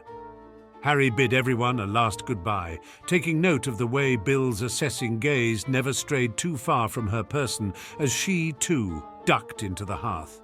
She didn't doubt she'd be seeing him in the alleys very soon. The curiosity in his eyes meant he would let her explain, at least, before he jumped to any conclusions. That was the best she could have hoped for, considering. As she and Archie divested themselves of their outer layers in the flu room to Grimold Place, she considered the day overall positive in terms of their ruse. The fact that she got to spend an enjoyable afternoon with her friends from school, even though they didn't know she was their friend, only added to the feeling of satisfaction. The feeling only lasted until the following morning, when the precariousness of their position came swinging into focus once more, but it had been there, and that had to count for something. "You need to see this." Archie made his way into Harry's lab at a startling 8 o'clock in the morning, a letter clasped gingerly between his fingers. "You're up early," Harry said, eyebrows raised. "What's the emergency?" Her cousin held out the letter with a grimace. "It's from Flint. I thought it was for me, but, well, read it." Harry took the parchment and sat on a nearby stool to peruse it. "Archie, I write in haste, I need you to contact Rigel without delay, whoever he is, wherever he is, I don't care. He and I have an agreement, and I'm calling it in. The Leaky Cauldron, 3 nights hence. Marcus." "He's calling in the favor now," Harry sighed. "I guess the timing could be worse." "What do you think he wants?" Archie asked, looking incredibly out of sorts. "Only one way to find out," Harry said, musing over the implications of sneaking out without her parents knowing after dinner. "Harry, aren't you at least a little suspicious? He wants to meet you, or Rigel whatever, in a pub, past dark without even telling you why." Archie frowned. "I mean, Flint seemed an all-right sort back when I saw him at Quidditch games, but he's been blackmailing us for 2.5 years now. What if he's changed his mind and wants to expose you?" Harry shook her head slowly. "Flint knows me, or thinks he does. He even sort of likes me now, I think. There's also the vow we agreed upon. He can't expose me. It wouldn't be in his best interest to try, either. He gets more out of keeping quiet, especially if he does want to call in this favor. In fact—" Harry smiled suddenly. "This is a good thing, Arch. If I fulfill the terms of our vow now, then at the end of the school year, when he graduates, I'll be free of it. He'll have to keep our secret forever, but we won't owe him anything else in exchange." "What if it's something you can't do, though?" Archie said, not looking convinced. "Maybe I should come with you." "No, I need you to cover for me," Harry said, shaking her head. "I'm going to have to play sick, I think, and leave the house before dinner. Then I'll just sneak back in before the curfew wards go up." "You will be careful, though, won't you?" Archie checked. At Harry's droll look, he waved a hand impatiently. "I know, you wander the alleys all the time, but it's different at night. Your friend Leo said so himself, and he's the Rat King or whatever." "I'm just going to the Leaky Cauldron," Harry said, smiling reassuringly. "I'll flew straight there and straight back after talking to Flint. Nothing bad will happen." "It will now that you've said that," Archie groaned. "Harry, how many times do I have to tell you about tempting fate?" Harry rolled her eyes. "The situation is dramatic enough without fate stepping in this time, I think. Don't worry so much." "I never used to worry," Archie sighed. "That used to be an other people thing. Then we started this harebrained scheme, and suddenly my cholesterol is through the roof." "Really?" Harry gave him a skeptical look. "Well, no, we checked it this semester, actually, but it should be," Archie exclaimed. "I'll make a note," Harry said, turning back to her ingredient table. "Can I get back to work, Arch? I'll have to speed up my production a bit if I'm to take that evening off to meet with Flint." "I'm going back to bed," Archie said, heading for the stairs. "I'll pretend all of this was a dream, and we're not in way over our heads." Harry frowned down at her tools for a moment. "Do you regret it?" she called after him. "Not yet," came the tired reply. "Not yet, Harry." The next couple of days were spent subtly indicating she might be coming down with a cold.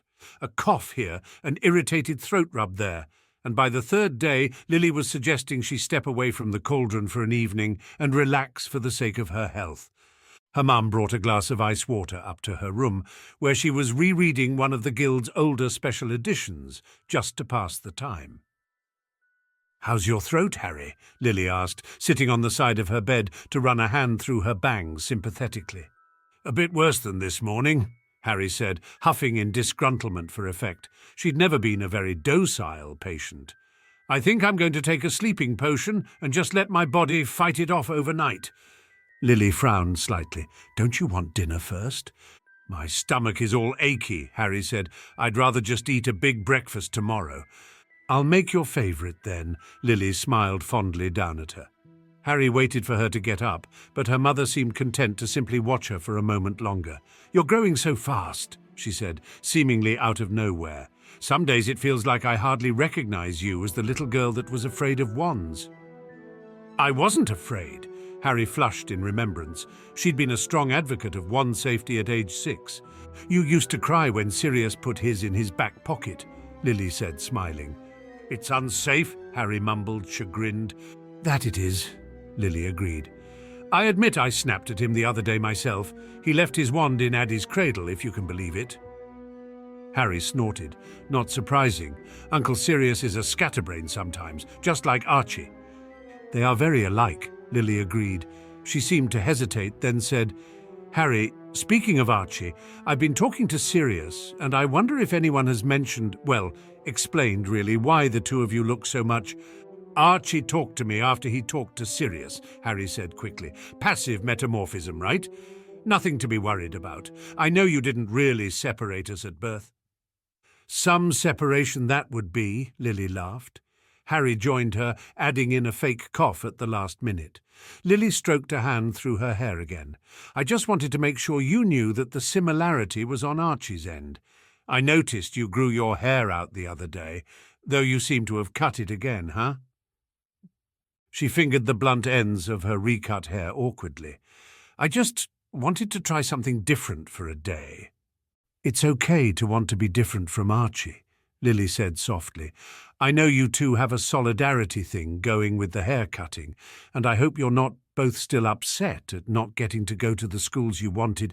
"We aren't," Harry promised. "It was just a way to remember each other. If we had the same haircut, we thought we'd remind ourselves every time we passed a mirror that the other one was thinking about us too, probably." "That's lovely," Lily said. "If you wanted to do something a bit more feminine with yours, though, I'm sure Archie would understand. You're a young lady, for all that we seem to forget that at times. You're entitled to want to feel like one at this age." "I know," Harry said, stumbling over her words a little as she tried to get her head around where her mother was coming from. What did she want Harry to say? "I just wanted to look a little different from Archie when we went to the Weasleys, that's all, so they'd be able to tell us apart without too much trouble. I might do the same for the New Year's gala. We are still going, right?" "Well, we've no reason to refuse this year," Lily said carefully.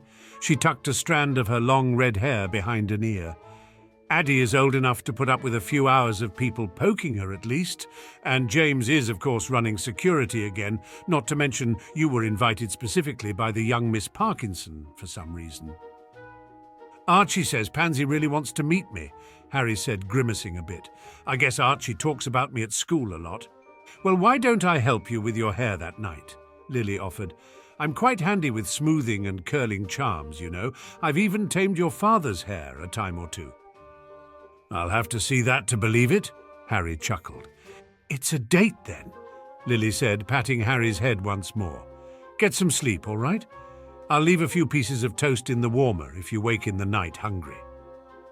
Harry murmured her thanks and made a show of pulling a vial of sleeping draught from her potions kit as her mother left the room.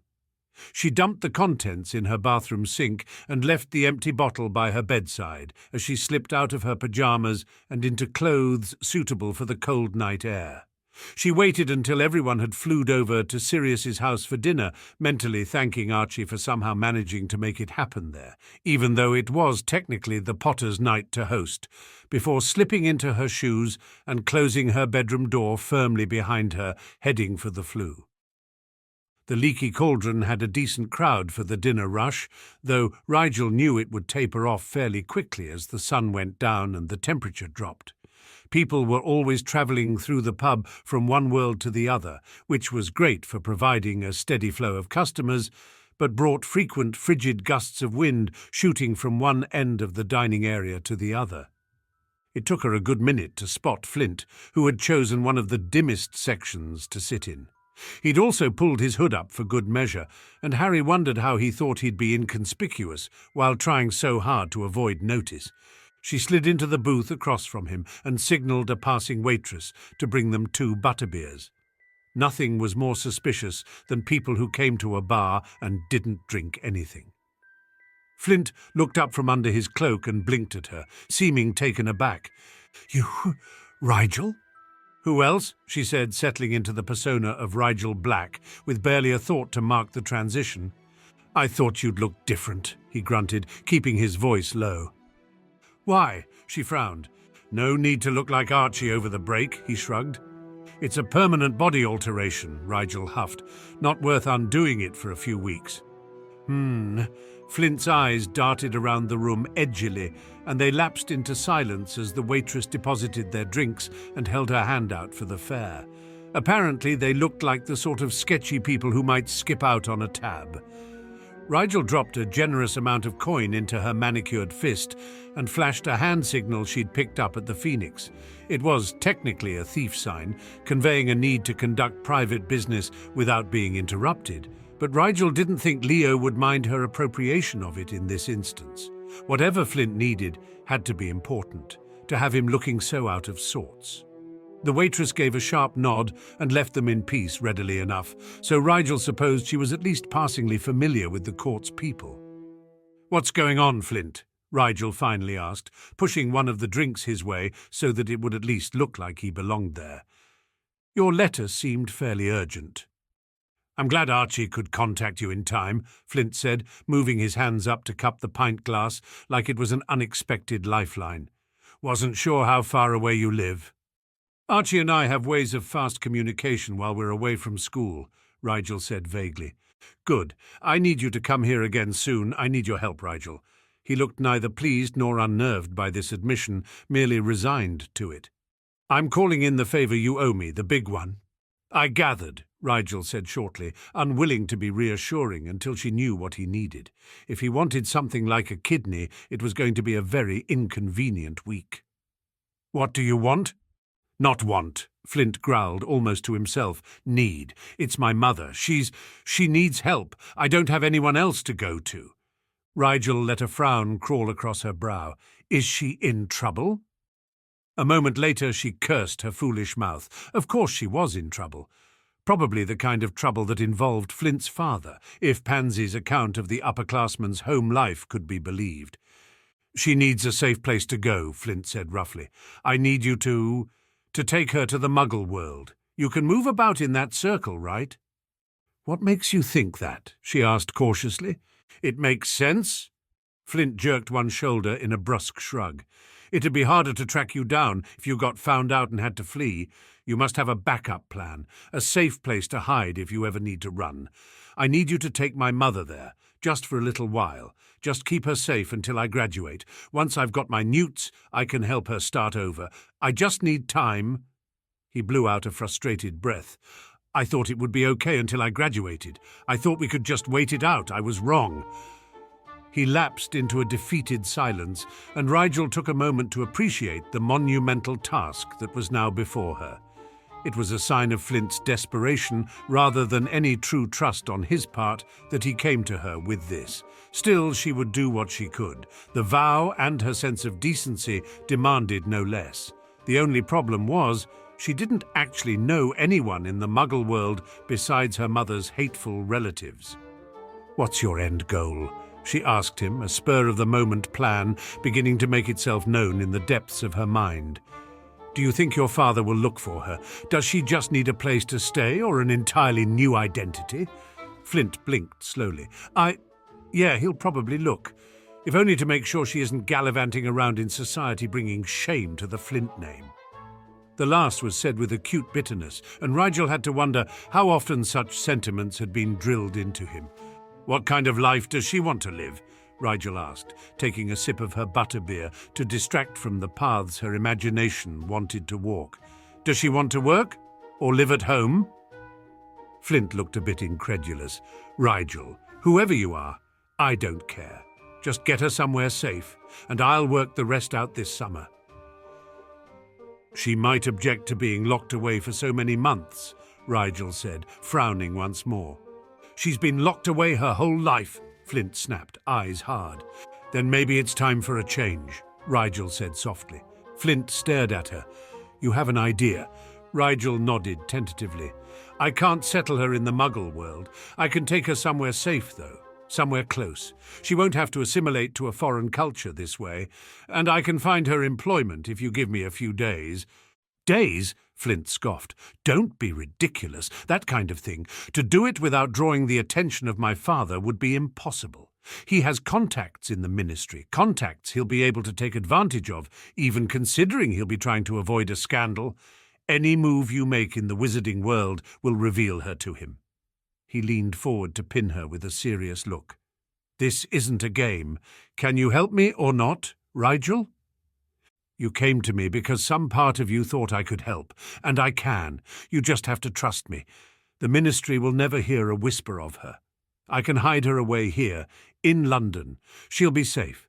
In a nice house with nice neighbours she doesn't ever have to talk to if she doesn't want. Far from the reach of men like your father. I promise, Flint. I can make this work."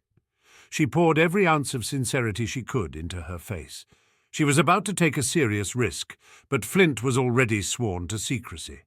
It wasn't a significant increase when compared to the risks she'd already taken, and for once the risk would be taken on behalf of someone else, not selfishly. Maybe it was the holiday spirit making itself known in the air, but Rigel was tired of feeling like all her efforts benefited no one but herself. "How?" Flint's voice was flat, but there was a look in his eyes that hadn't been there before.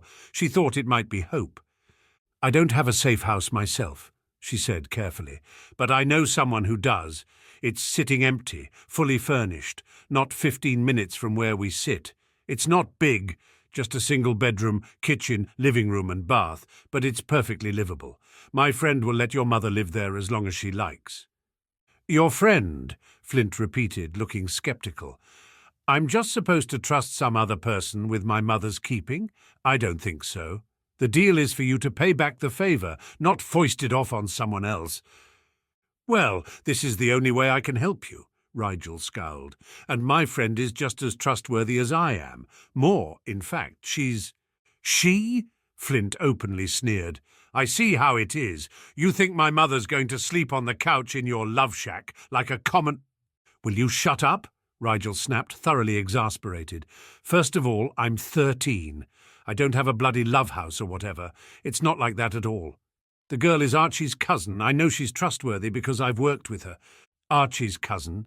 Flint's eyebrows rose. "The Potter chit? She's in on this mess too?" "Yes," Rigel said, rolling her eyes. "I suppose I have to keep her secrets too now," Flint huffed, looking disgruntled. "It's no harder to keep your mouth shut on 3 people's secret than 2, Rigel pointed out. "And stop complaining. You're getting your favour." "So you say," Flint said, taking another swig of his drink. "I want to see this so-called livable house. Won't have my mum living in a slum. She's accustomed to better, no matter that our house was more like a cage most days." "You can see it tomorrow," she said. "Why not now?" Flint challenged. "It's late," she sighed, "and my parents will wonder where I am if I stay out all night." Flint's expression was one of open surprise.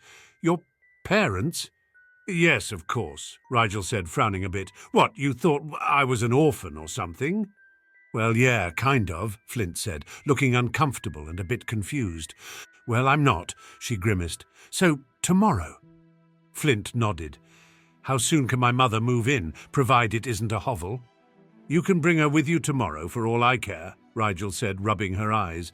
Flint eyed her with something approaching gratitude. "If this works out, I owe you one." "You really don't," Rigel said. "That's the point, but, Flint, you know that. Even if there wasn't the whole debt thing between us, I mean, I'd still want to help. You know that, right? And Pansy would too, probably even Draco. Not to mention Adrian and the others on the team. You should know that you do have people to turn to, people who would help you if they could. It's not just me." Flint actually laughed, a barking, grating sound that made her ear twitch. You are priceless little snakelet.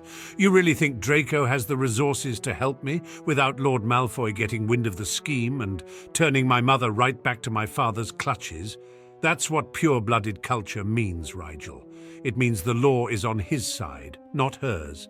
She has no rights as a squib, no recourse in civil society. She married him, and that subjugates her to him forever. For all the power my pure-blooded friends pretend to wield as scions of their houses, they could do nothing for my mother that wouldn't undermine their own positions in society. But you can.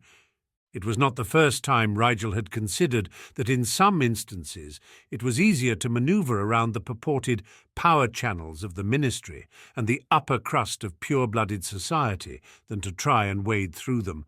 But it was the first time she had heard the argument pertain to someone else. It brought home to her in that moment how limited many of her pure-blooded friends were in terms of real freedom when compared to some of the denizens of the lower alleys. She took a long breath, then nodded. "You're right, I can. Are you even free tomorrow? I can be here any time of day." She would have to fake a rather miraculous recovery, but it wouldn't be too much of a stretch. Flint was quiet for a minute, then seemed to come to a decision. "If you say it's a nice house, I believe you. I'll bring my mother tomorrow morning. She doesn't need to spend one more moment in that house. Is 7 too early? My father will sleep until noon at least. I can make as though I had no idea she'd gone when he wakes." 7 is fine, Rigel said, wincing internally. It would be a very miraculous recovery. "I'll meet you here?" Flint nodded sharply. "Yeah, tomorrow. Good. Go home, get some sleep, and I'll see you back here early," Rigel said, taking another big gulp of her drink. Flint made to stand, then stopped and stared at her once more. "Thanks, Rigel." "I'm glad to do it," she said, her eyes softening slightly at his obvious relief. He made his way to the flue without a backwards glance. Rigel checked the time, not wanting to flue home before her parents went to bed. Luckily, they zonked out shortly after Addie these days. Poor, tired dears. She thought she'd better finish her butterbeer, just to be on the safe side. She still had a couple of hours before the curfew wards would auto-set, so she relaxed back into the booth, taking her time to think out all the relevant details to this latest plot. She would have to talk to Leo, she realized uncomfortably. She didn't want to betray Flint's trust, but Leo needed to know that he couldn't scale her apartment windows anymore. She just hoped he wouldn't nail her with questions in this instance. With his help, she had an idea of where to get Mrs. Flint settled for employment, though. Hadn't Leo mentioned he had a pretend job at his mother's clinic in one of his letters? Perhaps Mrs. Hurst would be amenable to having someone to discreetly do the actual work that Leo's pretend position covered. It was something like filing paperwork, she recalled, which meant it shouldn't be difficult even for someone without any work experience to attempt. It would be a delicate act, she knew, keeping Mrs. Flint's identity from Leo and Mrs. Hurst while at the same time keeping the fact that she was Harriet Potter from the Flints. It would be worth it, though, if for once she could use her talent for dissembling in the service of a good cause. She drained the rest of her drink, waited a bit longer just for good measure, then headed for the flue. She was as quiet as possible coming through the grate. Her parents' near-constant exhaustion would work in her favor, as they tended to sleep more heavily after a long day, and all their days had been long since Addie came along. But that didn't mean she could stomp around like a troll during mating season. She did take a piece of toast from the kitchen on her way to the stairs, just so she had a flimsy excuse in case one of her parents happened to be wandering the halls. She needn't have worried, though. All was quiet as she crept up the stairs, avoiding the creaky ones on autopilot, and slipped into her room at last. Her clothes went back into their drawers, despite smelling like a bar. It was better than leaving them in her hamper to be questioned if by chance her mother decided to add Harry's laundry to her own this week. She cast an alarm charm to wake her at 6 and fell asleep to a whirlwind of plans and ideas that mapped their way across the inside of her mind with impatient fractals of thought and instinct. She wrapped a blanket across her shoulders and retreated into meditation to help her doze, despite the cacophony of intentions all vying for attention between her ears. There would be time enough to plan again tomorrow and the day after and the one after that as well. Sleep she had to take when she could. She woke early the next morning, dressed unobtrusively in slightly worn robes and a scarf to pull up over her face once she reached the leaky cauldron. The last thing she wanted was to run into someone who knew Harry, while she was supposed to be Rigel. Her mother was already feeding Addie in the kitchen when she ambled in. Harry smiled a good morning as she slipped past her to grab a cup from the cabinet, aiming for the pitcher of juice on the counter once she decided it was probably orange. "Harry, you're up," Lily said, pleasantly surprised, "not feeling too poorly." "Sleep was just what I needed," Harry said, emphasizing her alertness with a healthy gulp of juice. "Glad to hear it," Lily smiled. She let one hand trail over Addie's fine red curls absently. "Can I fix you anything? I haven't had a chance to start on breakfast properly yet." "That's okay. I know you've got work in a bit.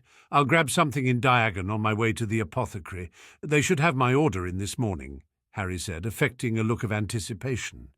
"If you're sure you're up for it," Lily said, looking only a little bit concerned. Her mother knew Harry's practicality well enough to respect her judgment in most things. "It's not too far," Harry assured her, "and I think a brisk morning walk might be just the thing." "Wear your winter boots," Lily told her, reaching out to pat her cheek gently. "It's still a bit wet out." "I will," Harry promised, rinsing her glass in the sink and smiling once more before leaving the kitchen to hunt down her shoes. She was through the flue to the leaky cauldron with plenty of time before their designated meeting, but a quick glance around the pub revealed that Flint and his mother were already there, bent quietly over the innkeeper's English breakfast in one of the more tucked-away booths. She kept her eye out for people she recognized as she crossed the dining area, but wasn't too worried. It was early yet for anyone to be coming to the alleys to do business, and the folk she knew who lived in the alleys didn't usually venture this far out. Mrs. Flint didn't look much like her son, save for the suspicious look in her eyes as Harry approached and sat down across from them. "Hello, Mrs. Flint," she said, lowering her scarf a bit so her words would be audible. "I'm Rigel, Flower, Marcus's friend." She, older woman, merely looked away, focusing on her sausages and curling her thin form inwards ever so slightly. "You're early," Flint grunted, seeming more his usual self this morning, as opposed to the stressed, somewhat scattered young man he'd been the night before. She shrugged noncommittally. They sat in silence for a few minutes as the Flints made quick work of the rest of their meal. Then Flint, Marcus, threw down a few coins and they all got to their feet. "The apartment isn't far from here," Rigel said, "but I think it would be best to flew there for now. I can show you around the neighbourhood afterwards if you like, but walking through Diagon Alley might not be wise." Mrs. Flint pulled her grey shawl tighter around her head. Flint nodded once in acquiescence, and Harry led them over to one of the leaky's flue grates. "The address is number 8, Dogwood Lane," she told them. "You go first," Flint said lowly. "I'll send my mum after, then follow." Rigel collected a handful of courtesy flue powder from the jar and brought the green flames to life. "Number 8 Dogwood Lane," she said clearly. She emerged in a familiar living room and stepped clear of the grate, sneezing softly as she disturbed a thin layer of dust. As she waited, she looked around the room with a critical eye. It wasn't exactly magical mansions material, but there was nothing a few cleaning charms wouldn't fix. Cleaning charms that Mrs. Flint couldn't do, she realized with a lurch of discomfort. Quickly, she pulled out her wand and cast several brusque vanishing spells at the dirt she could see from where she stood. A few seconds later, Mrs. Flint came stumbling out of the flue, looking slightly ill. It occurred to Rigel belatedly that many people didn't prefer to use flue travel right after eating. She gestured to one of the chairs that Leo had procured for her, asking if Mrs. Flint wanted to sit down, but the lady only hugged herself quietly and kept an eye on the flue. When Flint emerged, scowling a bit as he wiped soot from his sleeves, she felt rather relived. The 7th year looked around, moving to the window to peer past the curtains with a critical gaze. She supposed he was judging the quality of the neighbourhood by the state of the neighbours' window boxes. "It isn't regularly lived in," Rigel said, attempting to explain the somewhat sterile state of the apartment without outright admitting she, or Harry, had never used it. Smells like old people, Flint sniffed, turning away from the street view to inspect the rest of the room. Harry rents it from an elderly woman who lives across the street, she said, shrugging a bit. It'll probably go away once you start in cooking meals here and such. Does she keep up on the utilities? Flint asked sharply. Yes, it's paid through June at the moment, amenities included, Rigel reassured them. She thought about what else they would need to know. There are several children on this street, so you may hear them playing from time to time. Your downstairs neighbour is a bit nosy, I think, so if she or anyone else comes to call, either ignore them or tell them you're Harry's aunt. That's what I'll tell Harry to tell the owner. I doubt anyone will bother you, though, especially if you use the flue to move in and out. That's what Harry generally does. Will Miss Potter be in and out of here at all hours? Flint asked, sounding displeased. No, of course not, Rigel said. She might check in from time to time, make sure nothing is wrong, but she'll owl before she drops by. Just call her Harry, though. People around here don't hold much with nobility, and not many know she's Harriet Potter. Flint nodded with what seemed a bit like approval. How far from Diagon are we? Far enough that no one who shops there would find their way here, she said. I'll draw a map before we leave, but I wouldn't advise walking all the way there until you know your way around a bit more. Best to flue to the Leaky Cauldron if you really need something. There are plenty of small stores around here, though, where you'd be less likely to meet anyone who'd recognize you. Not that many would, Flint said a bit darkly. Mum hasn't been out in society much. She nodded in understanding. A sudden thought made her wince, though. Are you closely related to a man named Aelid Flint at all? They both frowned in thought, and Rigel could suddenly see a stronger resemblance between the mother and son pair. Very distantly, maybe, Flint said. We don't really associate with the lesser branches of the house. Why? He live in these parts. Not close by, but yes, he runs an smithy here in the lower alleys. If he hasn't met your mother, though, there's no reason for him to recognize her. She wasn't sure if she should be speaking to Mrs. Flint or to her son, but as Marcus was the only one answering her, she settled her attention on him. I'm going to see about getting her a job if she's interested. It won't be difficult work if I can make it happen, and the place I'm thinking of has a flue, so she could get there and back without wandering the streets if she's reluctant to. She really wasn't sure if being hidden away most of her life would make Mrs. Flint more or less eager to walk about in the alleys, but if what Leo had been intimating was true, it may be safer for her indoors anyway. At least if she could get her a position at the clinic, she would have somewhere to go and people to talk to during the day. She knew from experience how liberating having one's own source of income could be as well. This may just work, Rigel, Flint said, letting out a slow breath. She smiled. Let's look at the rest of the rooms then. You can help me tidy them up a bit. Flint muttered something about not being a house elf, but nevertheless pulled out his wand and helped her evanesco the worst of the built-up grime. His mother seemed to relax marginally as they made their way through the house, taking everything in with wide, sullen eyes. She would have to thank Leo again for furnishing the place, as it would have been significantly more troublesome to try and acquire amenities at such short notice.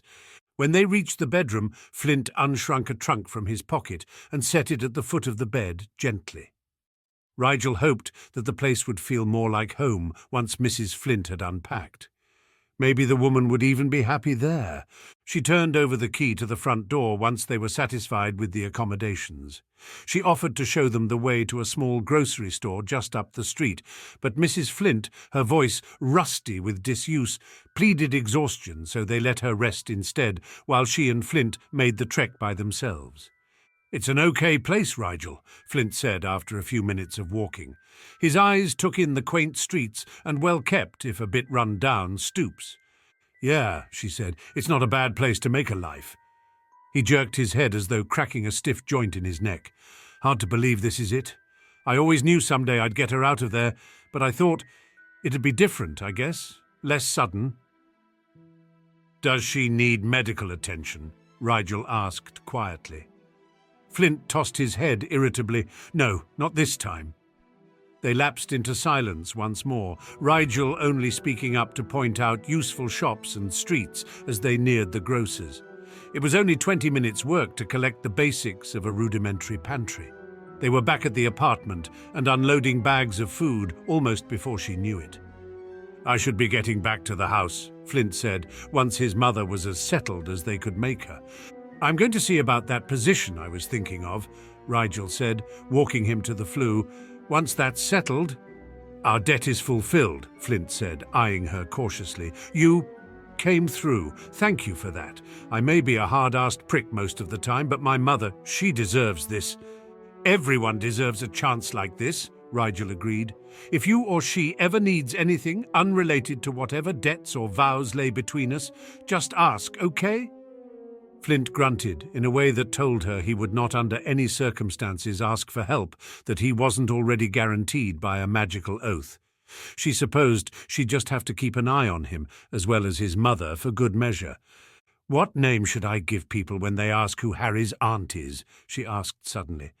He was quiet for a moment, then said, "Miriam. She had a cat named Miriam once." Rigel nodded. "Miriam it is. Flint?" She wasn't sure how to say this, so she just blurted it out. "Are you sure going back to your father's house is a good idea?"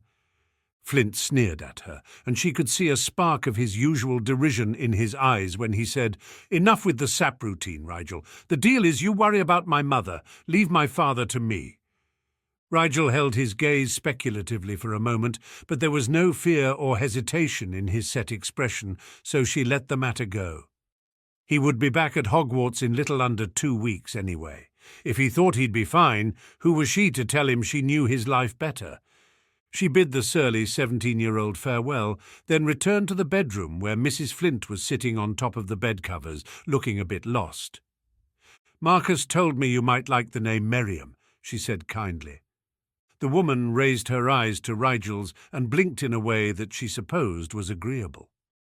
Rigel crossed the room to sit next to her on the bed and took her hand in her own, the way she would Lily's on the rare occasions her mother wasn't feeling well. "I'm going to see about getting you a position at a nearby healer's clinic," she said, searching the woman's face for any sign of an opinion on the matter. "The lady who runs it is very nice and won't ask many questions. Would you like to work? You don't have to. Your son has arranged everything, so if you'd rather just stay here for a little while before jumping into a new life, that's all right too." She waited for the lady to speak, patiently holding her slightly unfocused gaze until her lips pried themselves apart and she mumbled, "I'm a squib." Rigel tried not to soften visibly at those words, said so defeated, as a blind person might remind someone who'd asked them about the sunset. "That's all right. There's actually a proportionately large population of squibs in the lower alleys, and the work I'm looking into won't be magical in nature, strictly speaking, just paperwork, really." Mrs. Flint looked down at her hands, one clasped in Rigel's, the other twisted unsurely in her lap, and shrugged. Rigel patted her arm soothingly and rose. "You think about it and rest up a bit more. I'll see if the position's available and get you all the details to make your decision. I'll come by either later today or tomorrow to let you know and check on you. How's that?" For a long moment she thought the woman wouldn't say anything, but after a time a very soft "thank you" fell from her mouth. "It's no trouble at all," Rigel said, hopeful that Mrs. Flint and she would become something like friends over time. She bid goodbye and slipped out of the apartment, intent on making her way to Mrs. Hurst's clinic while she was out and about anyway. Halfway there, she stopped dead in the middle of the street and cursed herself for being an idiot. She had put her green contacts in her pocket that morning, specifically in case she ended up going into rogue territory, and then almost forgotten to put them in. She redirected herself toward the nearest public restroom. As a rule, she avoided such places, as the stink alone could peel the skin from one's nostrils, but it would have a mirror, and with a few sanitizing spells she would be able to insert the contacts without risk of infection. When she ducked into the street toilet, she sighed at the state of the sink. Someone had obviously been sick in it the night before, and the mirror that hung above it was cracked and warped in several places. She held her breath while she cleansed her hands quickly and bent over the foul mess to situate the contacts in her eyes. Magical contacts never failed to impress her, the way they settled automatically on top of her irises and then blurred, blending into her natural eye as though they were a part of her all along. She dug a pair of false spectacles out of her pockets as well for the finishing touch. Her identity as Harry thus secured, she hurried out of the restroom and made a beeline back along her original trajectory towards the clinic. Janice was manning the front desk when Harry stepped in, shutting the door quickly to keep out the cold air. The older nurse smiled in a matronly way and said, "What can I do for you, young man?" Harry didn't miss the way the healer's eyes ran over her from top to toe, assessing even as the expression on her face remained polite. She could guess that the conversation would have started differently if she'd looked to be in any way injured. "Is Healer Hurst in today?" she asked, approaching the desk. "Of course," Janice smiled. "You're Leo's young friend, aren't you?" "Yes, ma'am, I'm Harry," she said, smiling in an embarrassed way that made her look like an awkward but overall harmless youth. Janice nodded. "It's nice to know your name, Harry. I'm Healer Janice. Healer Hurst is in her office at the moment. Would you like to go on back? She doesn't have any appointments until lunch." "Thank you," she said, skirting around the minimalist counter that separated the waiting room from the offices and examination rooms in the back. "I'll try not to trouble her for long." "Healer Hurst is immune to trouble, rearing that boy of hers," Janice chuckled. Harry took a brief moment to wish that she was immune to trouble as she smiled in return. She made her way back to the head healer's office, sidling up to the open doorway with what she hoped was an endearingly appealing expression on her face. "Harry!" Mrs. Hurst looked up and smiled widely at the sight of her. "Come in, dear. How are you? I've not seen you since the summer." She rounded the little desk to accept a hug from the healer, taking a moment to appreciate the woman's particular brand of warmth and kindness before moving away to take the seat across from the desk with a self-deprecating smile. "I've been well, Mrs. Hurst. And yourself?" "You know me, keeping busy, mostly thanks to my ungrateful whelp of a son who seems to spend his entire week coming up with ways to run me ragged." Mrs. Hurst huffed in a tone that belied the fond smile on her face. "I heard he'd taken up employment here," Harry said, fake casual. "That's a word for it." The healer shook her head. "Another one's mischief." "It's nice of you to accommodate him like that," Harry offered. Mrs. Hurst softened. "He's a good lad. The work he does in these alleys is sorely needed, no matter what outsiders think of the Court of Rogues. If I can make juggling his different lives a little easier, well, that's a mother's prerogative. I opened this clinic to help people, after all, and if helping Leo helps them too, then all the better." Harry hesitated a moment, but supposed this was as good a time as any. "Mrs. Hurst, I wonder if you might be amenable to helping one more person?" Mrs. Hurst's eyes swept her in a practiced fashion, and Harry hastened to clarify. "Not me. I have an aunt who is looking for work. Her husband recently passed away, so she's staying with me now, and I'm worried she might feel at odds during the day while I'm away at school." Mrs. Hurst levelled an expectant look at her and waited for the flush of realization to spread over Harry's cheeks. "My magic gets irritated by lies," she gently reminded Harry, who had indeed forgotten that little fact when she launched into her tale. How could the woman be so good at detecting perfectly plausible untruths? She wondered if the healer had some soothsayer blood in her family. "Should I take it simply that this woman you speak of, regardless of any supposed relation to yourself, is indeed in some kind of trouble?" Harry's face settled into apologetic earnestness. "She is.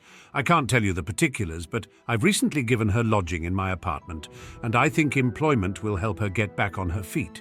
I heard that Leo was pretending to have a job here, so I thought maybe this woman could quietly do the work Leo was pretending to do. You wouldn't have to do it anymore, to cover for Leo. You don't even have to take her on as an official employee. I'll pay her wages even. She just needs a place to go, with nice people who will talk to her and notice if she seems to be having trouble with anything. I'd really appreciate it, Mrs. Hurst. She's not a criminal or anything, just very quiet and a bit timid and— Stop, Harry, for the mother's sake. Mrs. Hurst cut in on a laugh. You don't have to keep convincing me. If this lady needs help, then we'll help her. It's that simple, child. You'll let her work here? Harry smiled in acute relief, then paused. She can't do magic. It's just filing papers and such, right? The healer smiled kindly. That's no problem. We have a man who delivers all our supplies who's non-magic as well. She won't find any prejudice here. I knew that, Harry said, filled with gratitude for this wonderful lady. Thank you so much, Mrs. Hurst. I'll ask her tonight or tomorrow how she feels about the idea. When should I tell her you'd like her to come in? Bring her by any time for a full physical, Mrs. Hurst said, pulling out a notebook to jot a few things down. We always keep a healthy staff for the patient's sake, so she'll need to be cleared of contagions and the like before she officially starts. Her hours can be flexible to start with. Just coming in whenever she feels up to it is fine. We haven't any desperate need, after all. Once she is trained and feels confident enough, we can see if she fancies a more regular schedule. That sounds perfect, Harry smiled. Her name is Miriam. As far as I know, she's been a house witch most of her life, but she was homeschooled at one point, and she has experience with children. I don't know much else about her, but if anyone asks, she's my aunt. Where does she live? Mrs. Hurst asked, looking up from her quill. Dogwood Lane, number 8, Harry said. I rent it through Mrs. Whitlock, who lives with the Bottings. Nice family, Mrs. Hurst said absently, scribbling down the address. Little Clara lost a tooth just last week and made me promise I'd send it to the tooth recycling factory so that a little baby somewhere could get his first tooth in because, I quote, without teeth babies can't eat real food and baby food is yucky. Harry laughed softly. She'd only really met the child once over a year ago, but she remembered her precociousness quite well. Let's see. I think that's everything, Mrs. Hurst said, tapping her quill thoughtfully. Except— She brought a frank look to bear. Is anyone looking for her? We can hide her from auras if need be, but we'll need to know so we can be prepared. Harry shook her head slowly. I don't think there will be a search of that magnitude. She's not in that kind of trouble. She's a good person, just needs a place to make a new home.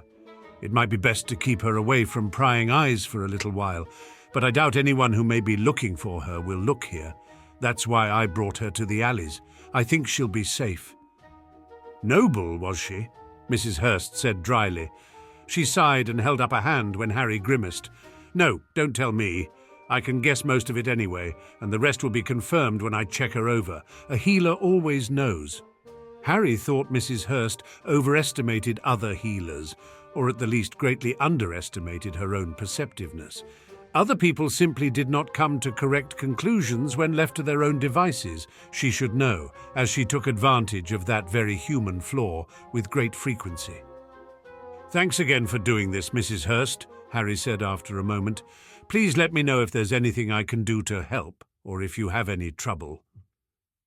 You're a good lass, Harry, the healer said, standing and coming around the desk and lifting her into another long hug. Be careful walking home. The alleys are a bit different in the cold months. And don't be a stranger. I won't, Harry promised, giving the woman one last smile before heading for the door. Say hello to Leo for me. You'll no doubt see him before I do, Mrs. Hurst chuckled. He's got ears on you in these alleys, that's for certain. Harry admitted that was true, though privately she suspected that Leo, in fact, had people in Diagon that kept an eye out for her. She almost always came to the alleys through the Leaky, after all. She doubted he'd get word she was in the area today, at least until she got back to Diagon on her way out. She bundled up tight before journeying back into the winter air, though she didn't bother to pull her scarf over her face, as it didn't really matter if people recognized her as Harry at that point. She hurried along through the winding alleys, admiring the many festive decorations hung from windows and doorways along her route. They had nothing on the fever of trappings going on at Sirius's house, of course, but then Sirius always did have too much time on his hands. She passed Cypriot Court and turned onto Nocturne Alley, briefly debating stopping in to see Crate.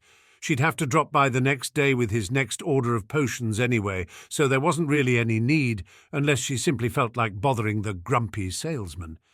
In the end, she decided not to, and turned her eyes elsewhere along the narrow alley. As she neared the mouth of the alley where it met Diagon, her gaze caught on a little sign hung outside of Borgin and Burke's that read, "New books just in." Curious, she wandered closer, peering through the grimy window to see if there was a display of some kind. Most of the stuff in Borgin and Burke's was cursed junk, as far as Harry had heard said, but every now and then the antique shop came across something particularly valuable or intriguing in someone's estate sale. It was for this reason that it was frequented by a variety of patrons, including some of the upper crust, who came to look or even sell, if not always to buy. Maybe she would have a look. More knowledge was always an advantage. She caught sight of a flash of red hair through the window and couldn't believe the odds. She and Bill Weasley were really starting to see too much of one another. Not that he'd seen her yet. She pulled her scarf up around the lower half of her face and casually opened the door, sending a bell clanging feebly as she edged into the small shop and headed directly for the bookshelves, keeping her face turned away from the two men talking at the counter. "All books are buy one, get one," Borgin's voice, as oily as his hair, called from across the shop. Harry made a vaguely interested grunt, after which Borgin seemed content to ignore her. She examined the titles in a perfunctory way, much more interested in seeing what Bill Weasley was doing in Borgin and Burke's. Was he breaking a curse on something, or looking for a last-minute Yule present, perhaps? She knew she shouldn't really spy on people for no reason, but there was something about Bill that piqued her interest. He played in a lot of different sandboxes, and she thought it would pay off to keep an eye on him, since he was undoubtedly keeping an eye on her as well. "Borgin," Bill sighed, sounding a bit frustrated. "I need to know." "I've already told your goblins I ain't heard anything about it," Borgin snapped. "Told the Auras, too, when they raided my bleeding shop and caught half the alley on fire." "The Auras barely understand what they're looking for," Bill said, a bit derisively. She could hear the cajoling note enter his voice as he added, "Gringotts is willing to pay a substantial sum for any information leading to the reclaiming of their property." Borgin sighed disgustedly. "You think I'm hanging on to it or something? Keeping the information for myself? I got no use for the sodding thing. Got enough cursed gems in this shop already and can't sell 'em quick enough. Ruddy rubies give me the heebie-jeebies." "It's not a ruby," Bill said quietly. "Much bigger. Not a true gem, but a stone of magical origin. And no, I don't think you're keeping it for yourself, but you might be protecting the information on behalf of another." "Like who?" Borgin grumbled. Harry had to agree. Borgin would sell his own mother up the river for a fistful of coin. "Maybe someone powerful," Bill said. "Someone who could buy your silence with gold, or fear." "If you want to know if Lord Riddles paid me to keep quiet about the stone, just ask me," Borgin sneered. Bill must have made some silent entreaty, because the older man snorted loudly. "No, Will, I ain't been made silent on the matter. I just haven't got a clue about it, same as everyone else round here. You lot are looking in the wrong place, as I told you the last 3 times you came asking." Bill sighed, and a bit of the tension in the room relaxed. "You know I have to ask, Borgin. My job—" "I know, Will," Borgin said dismissively. "Them goblins is stubborn little things." "In this case, it's to everyone's betterment," Bill said. "The more I hear about this thing, the more dangerous it seems." "I reckon they don't call it the Dominion Jewel on account of its passivity," Borgin chortled. "Indeed," Bill said shortly. There was a shifting of boots against the hard floor. "You're not going already," Borgin sounded put out. "Need you to take a look at this necklace, Will." "Today?" Bill sounded a bit harried. "Before tomorrow afternoon," Borgin said. "I've got a bloke looking to buy it for a relative, but he wants to know what sort of nasties are on it first." "I don't think I'll have time to break any curse I find before tomorrow," Bill said tiredly. "Don't need you to break 'em," Borgin wheezed a laugh. "He wants his inheritance. I'll charge him extra for any curses you find, Willem." Harry bit down on a horrified choke and sincerely hoped Borgin was kidding. On the other hand, the man sold poisons, so maybe not. She must have stiffened or gave some other sign of awkwardness as Borgin suddenly snapped, "Buy something or get out, Bint, this ain't a library." She waved a hand over her shoulder to placate him, plucking a book at random from the shelf in front of her and holding it up as proof that she was a serious customer.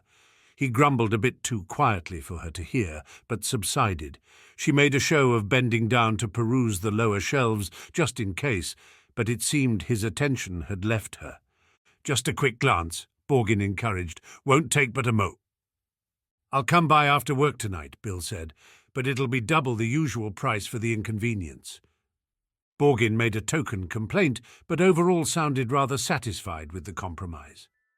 Bill left shortly after, and Harry made her way over to the counter with the book she'd grabbed, feeling too guilty to put it back now that she had used the man's shop to eavesdrop on his business acquaintance. When she handed it over, Borgin glanced at the cover with raised eyebrows, looking up at her with slight disbelief. She looked down and read, "Mermaid Hunting for Fun and Profit." Stifling a wince, she looked innocently up at him. "How much?" "It's buy one, get one," he said, looking at her like she was slow. "Right," she muttered, annoyed at herself. She marched back to the shelves and picked up the first potion-related book she found, depositing it on the counter with a sweet smile. "Wilderness Survival Potions, Brews for the Barely Prepared," he read, lip curling a bit in derision. "You're selling it," she muttered, pulling out her coin purse. He charged her an outrageous 3 galleons, but she forked them over without complaint. It was her idea to go in there after all. She ducked out of the shop and turned toward Diagon Alley before smacking straight into someone who'd been loitering awkwardly close to the shop's doorway. "Sorry," she said automatically, glancing up. "Oh, hi." It was Bill Weasley, and he was looking more than a little annoyed. "Fancy seeing you here," she tried, summoning up a friendly smile. "Were you spying on me?" Bill asked, crossing his arms and staring down at her. Harry tilted her head. "Spying? No, just browsing. Why, were you doing something suspicious?" "Does your father know where you are right now?" Bill asked, scowling. "Does your father know where you are right now?" She returned, raising an eyebrow. Bill eyed her unhappily for a moment. He opened his mouth, but she cut him off. "There's really only one thing to do, Will. I'll pretend I don't know who you are, and you pretend you don't know who I am, and we'll remain the best of friends." Bill frowned harder. "I have a right to be here. You're just a kid, a girl kid." "I thought you knew," Harry lied. Bill stared at her. "Everyone at the Rogue thinks you're a boy, Harry." "Leo doesn't," Harry said, "and Risper knows too." That was a recent development, but he didn't need to know that. "It's safer for me to be a boy anyway. You don't want to put me in danger, do you, Will?" She blinked big green eyes up at him, a mixture of apprehension and sorrow swimming in their depths. It was a potent combination, according to Marek. "Stop it," he said weakly. "You're not getting me to cover for you. The lower alleys are no place for an heiress like you." "Were you worried about me before you knew I was Harry Potter?" she asked, trying a different approach. "I thought you were just another orphan lad with nowhere else to go," Bill snapped. "Not some rich girl playing at Slum Life for kicks." Harry reared back, feeling as though she'd been slapped. "I'm not slumming," she said slowly, incredulity in every syllable. "The King of Thieves is my friend. I go to the Phoenix to see him and those of his people I've become close to, and I don't have to justify how I spend my time to you of all people." "What's that supposed to mean?" Bill scoffed. "Your family doesn't know about your alter ego, Will, do they?" Harry accused. "You should know better than anyone that the lower alleys offer opportunities that are hard to find other places. You've no room to call me out for taking advantage when you're doing the same thing, selling your skills on the side for a little extra coin." "My extra coin goes to keeping my parents in their home," Bill said sharply. "And mine means a lot to me too," Harry shot back, putting a hand to her hip in unconscious imitation of her mother in a snit. "You're not the only one who gets to have responsibilities, William." Bill rolled his eyes. "You're 13, and I'm a full-time brewer at the potion shop on this very street," she said, lifting her chin. "Where else do you think they let half-blood little girls ply their trade? I'll give you a hint. Nowhere. Bill looked taken aback for a moment. You shouldn't be working anyway at your age. How is that your decision? She asked, lifting a brow. It's your parents' decision, he said, looking triumphant. My parents encourage me to be independent, Harry said drolly. I don't think this is what they had in mind.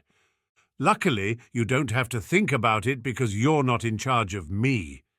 It's not safe, Harry, he snapped, running a hand through his brilliantly coloured hair in agitation. The world's not safe. Harry wrinkled her nose. But I've got more people watching my back here than anywhere else. Leo is my friend. Not everyone in these alleys answers to Leo, Bill sighed. Well, I've got you watching my back too, apparently. Harry snorted. Bill made a face at her. Just be careful. I will, she said, letting her face settle into more serious lines. You be careful too. This business with the artifact you're tracking down, it's heavy. Sounds like there are some major players involved, and it would be a shame if you got in over your pay grade. You were spying on me, he grunted, annoyed. Just looking out for you, she replied, widening her eyes in fake concern. The alleys are a dangerous place, Will. A nice boy like you could get into trouble. Get out of my sight before I drag you back to Diagon, Bill said, eyes narrowed. I'm headed that way anyway, she said primly, stepping around him with a carefully timed sniff. And if your dad finds out what you've been up to, I knew nothing about it, he added as she walked away.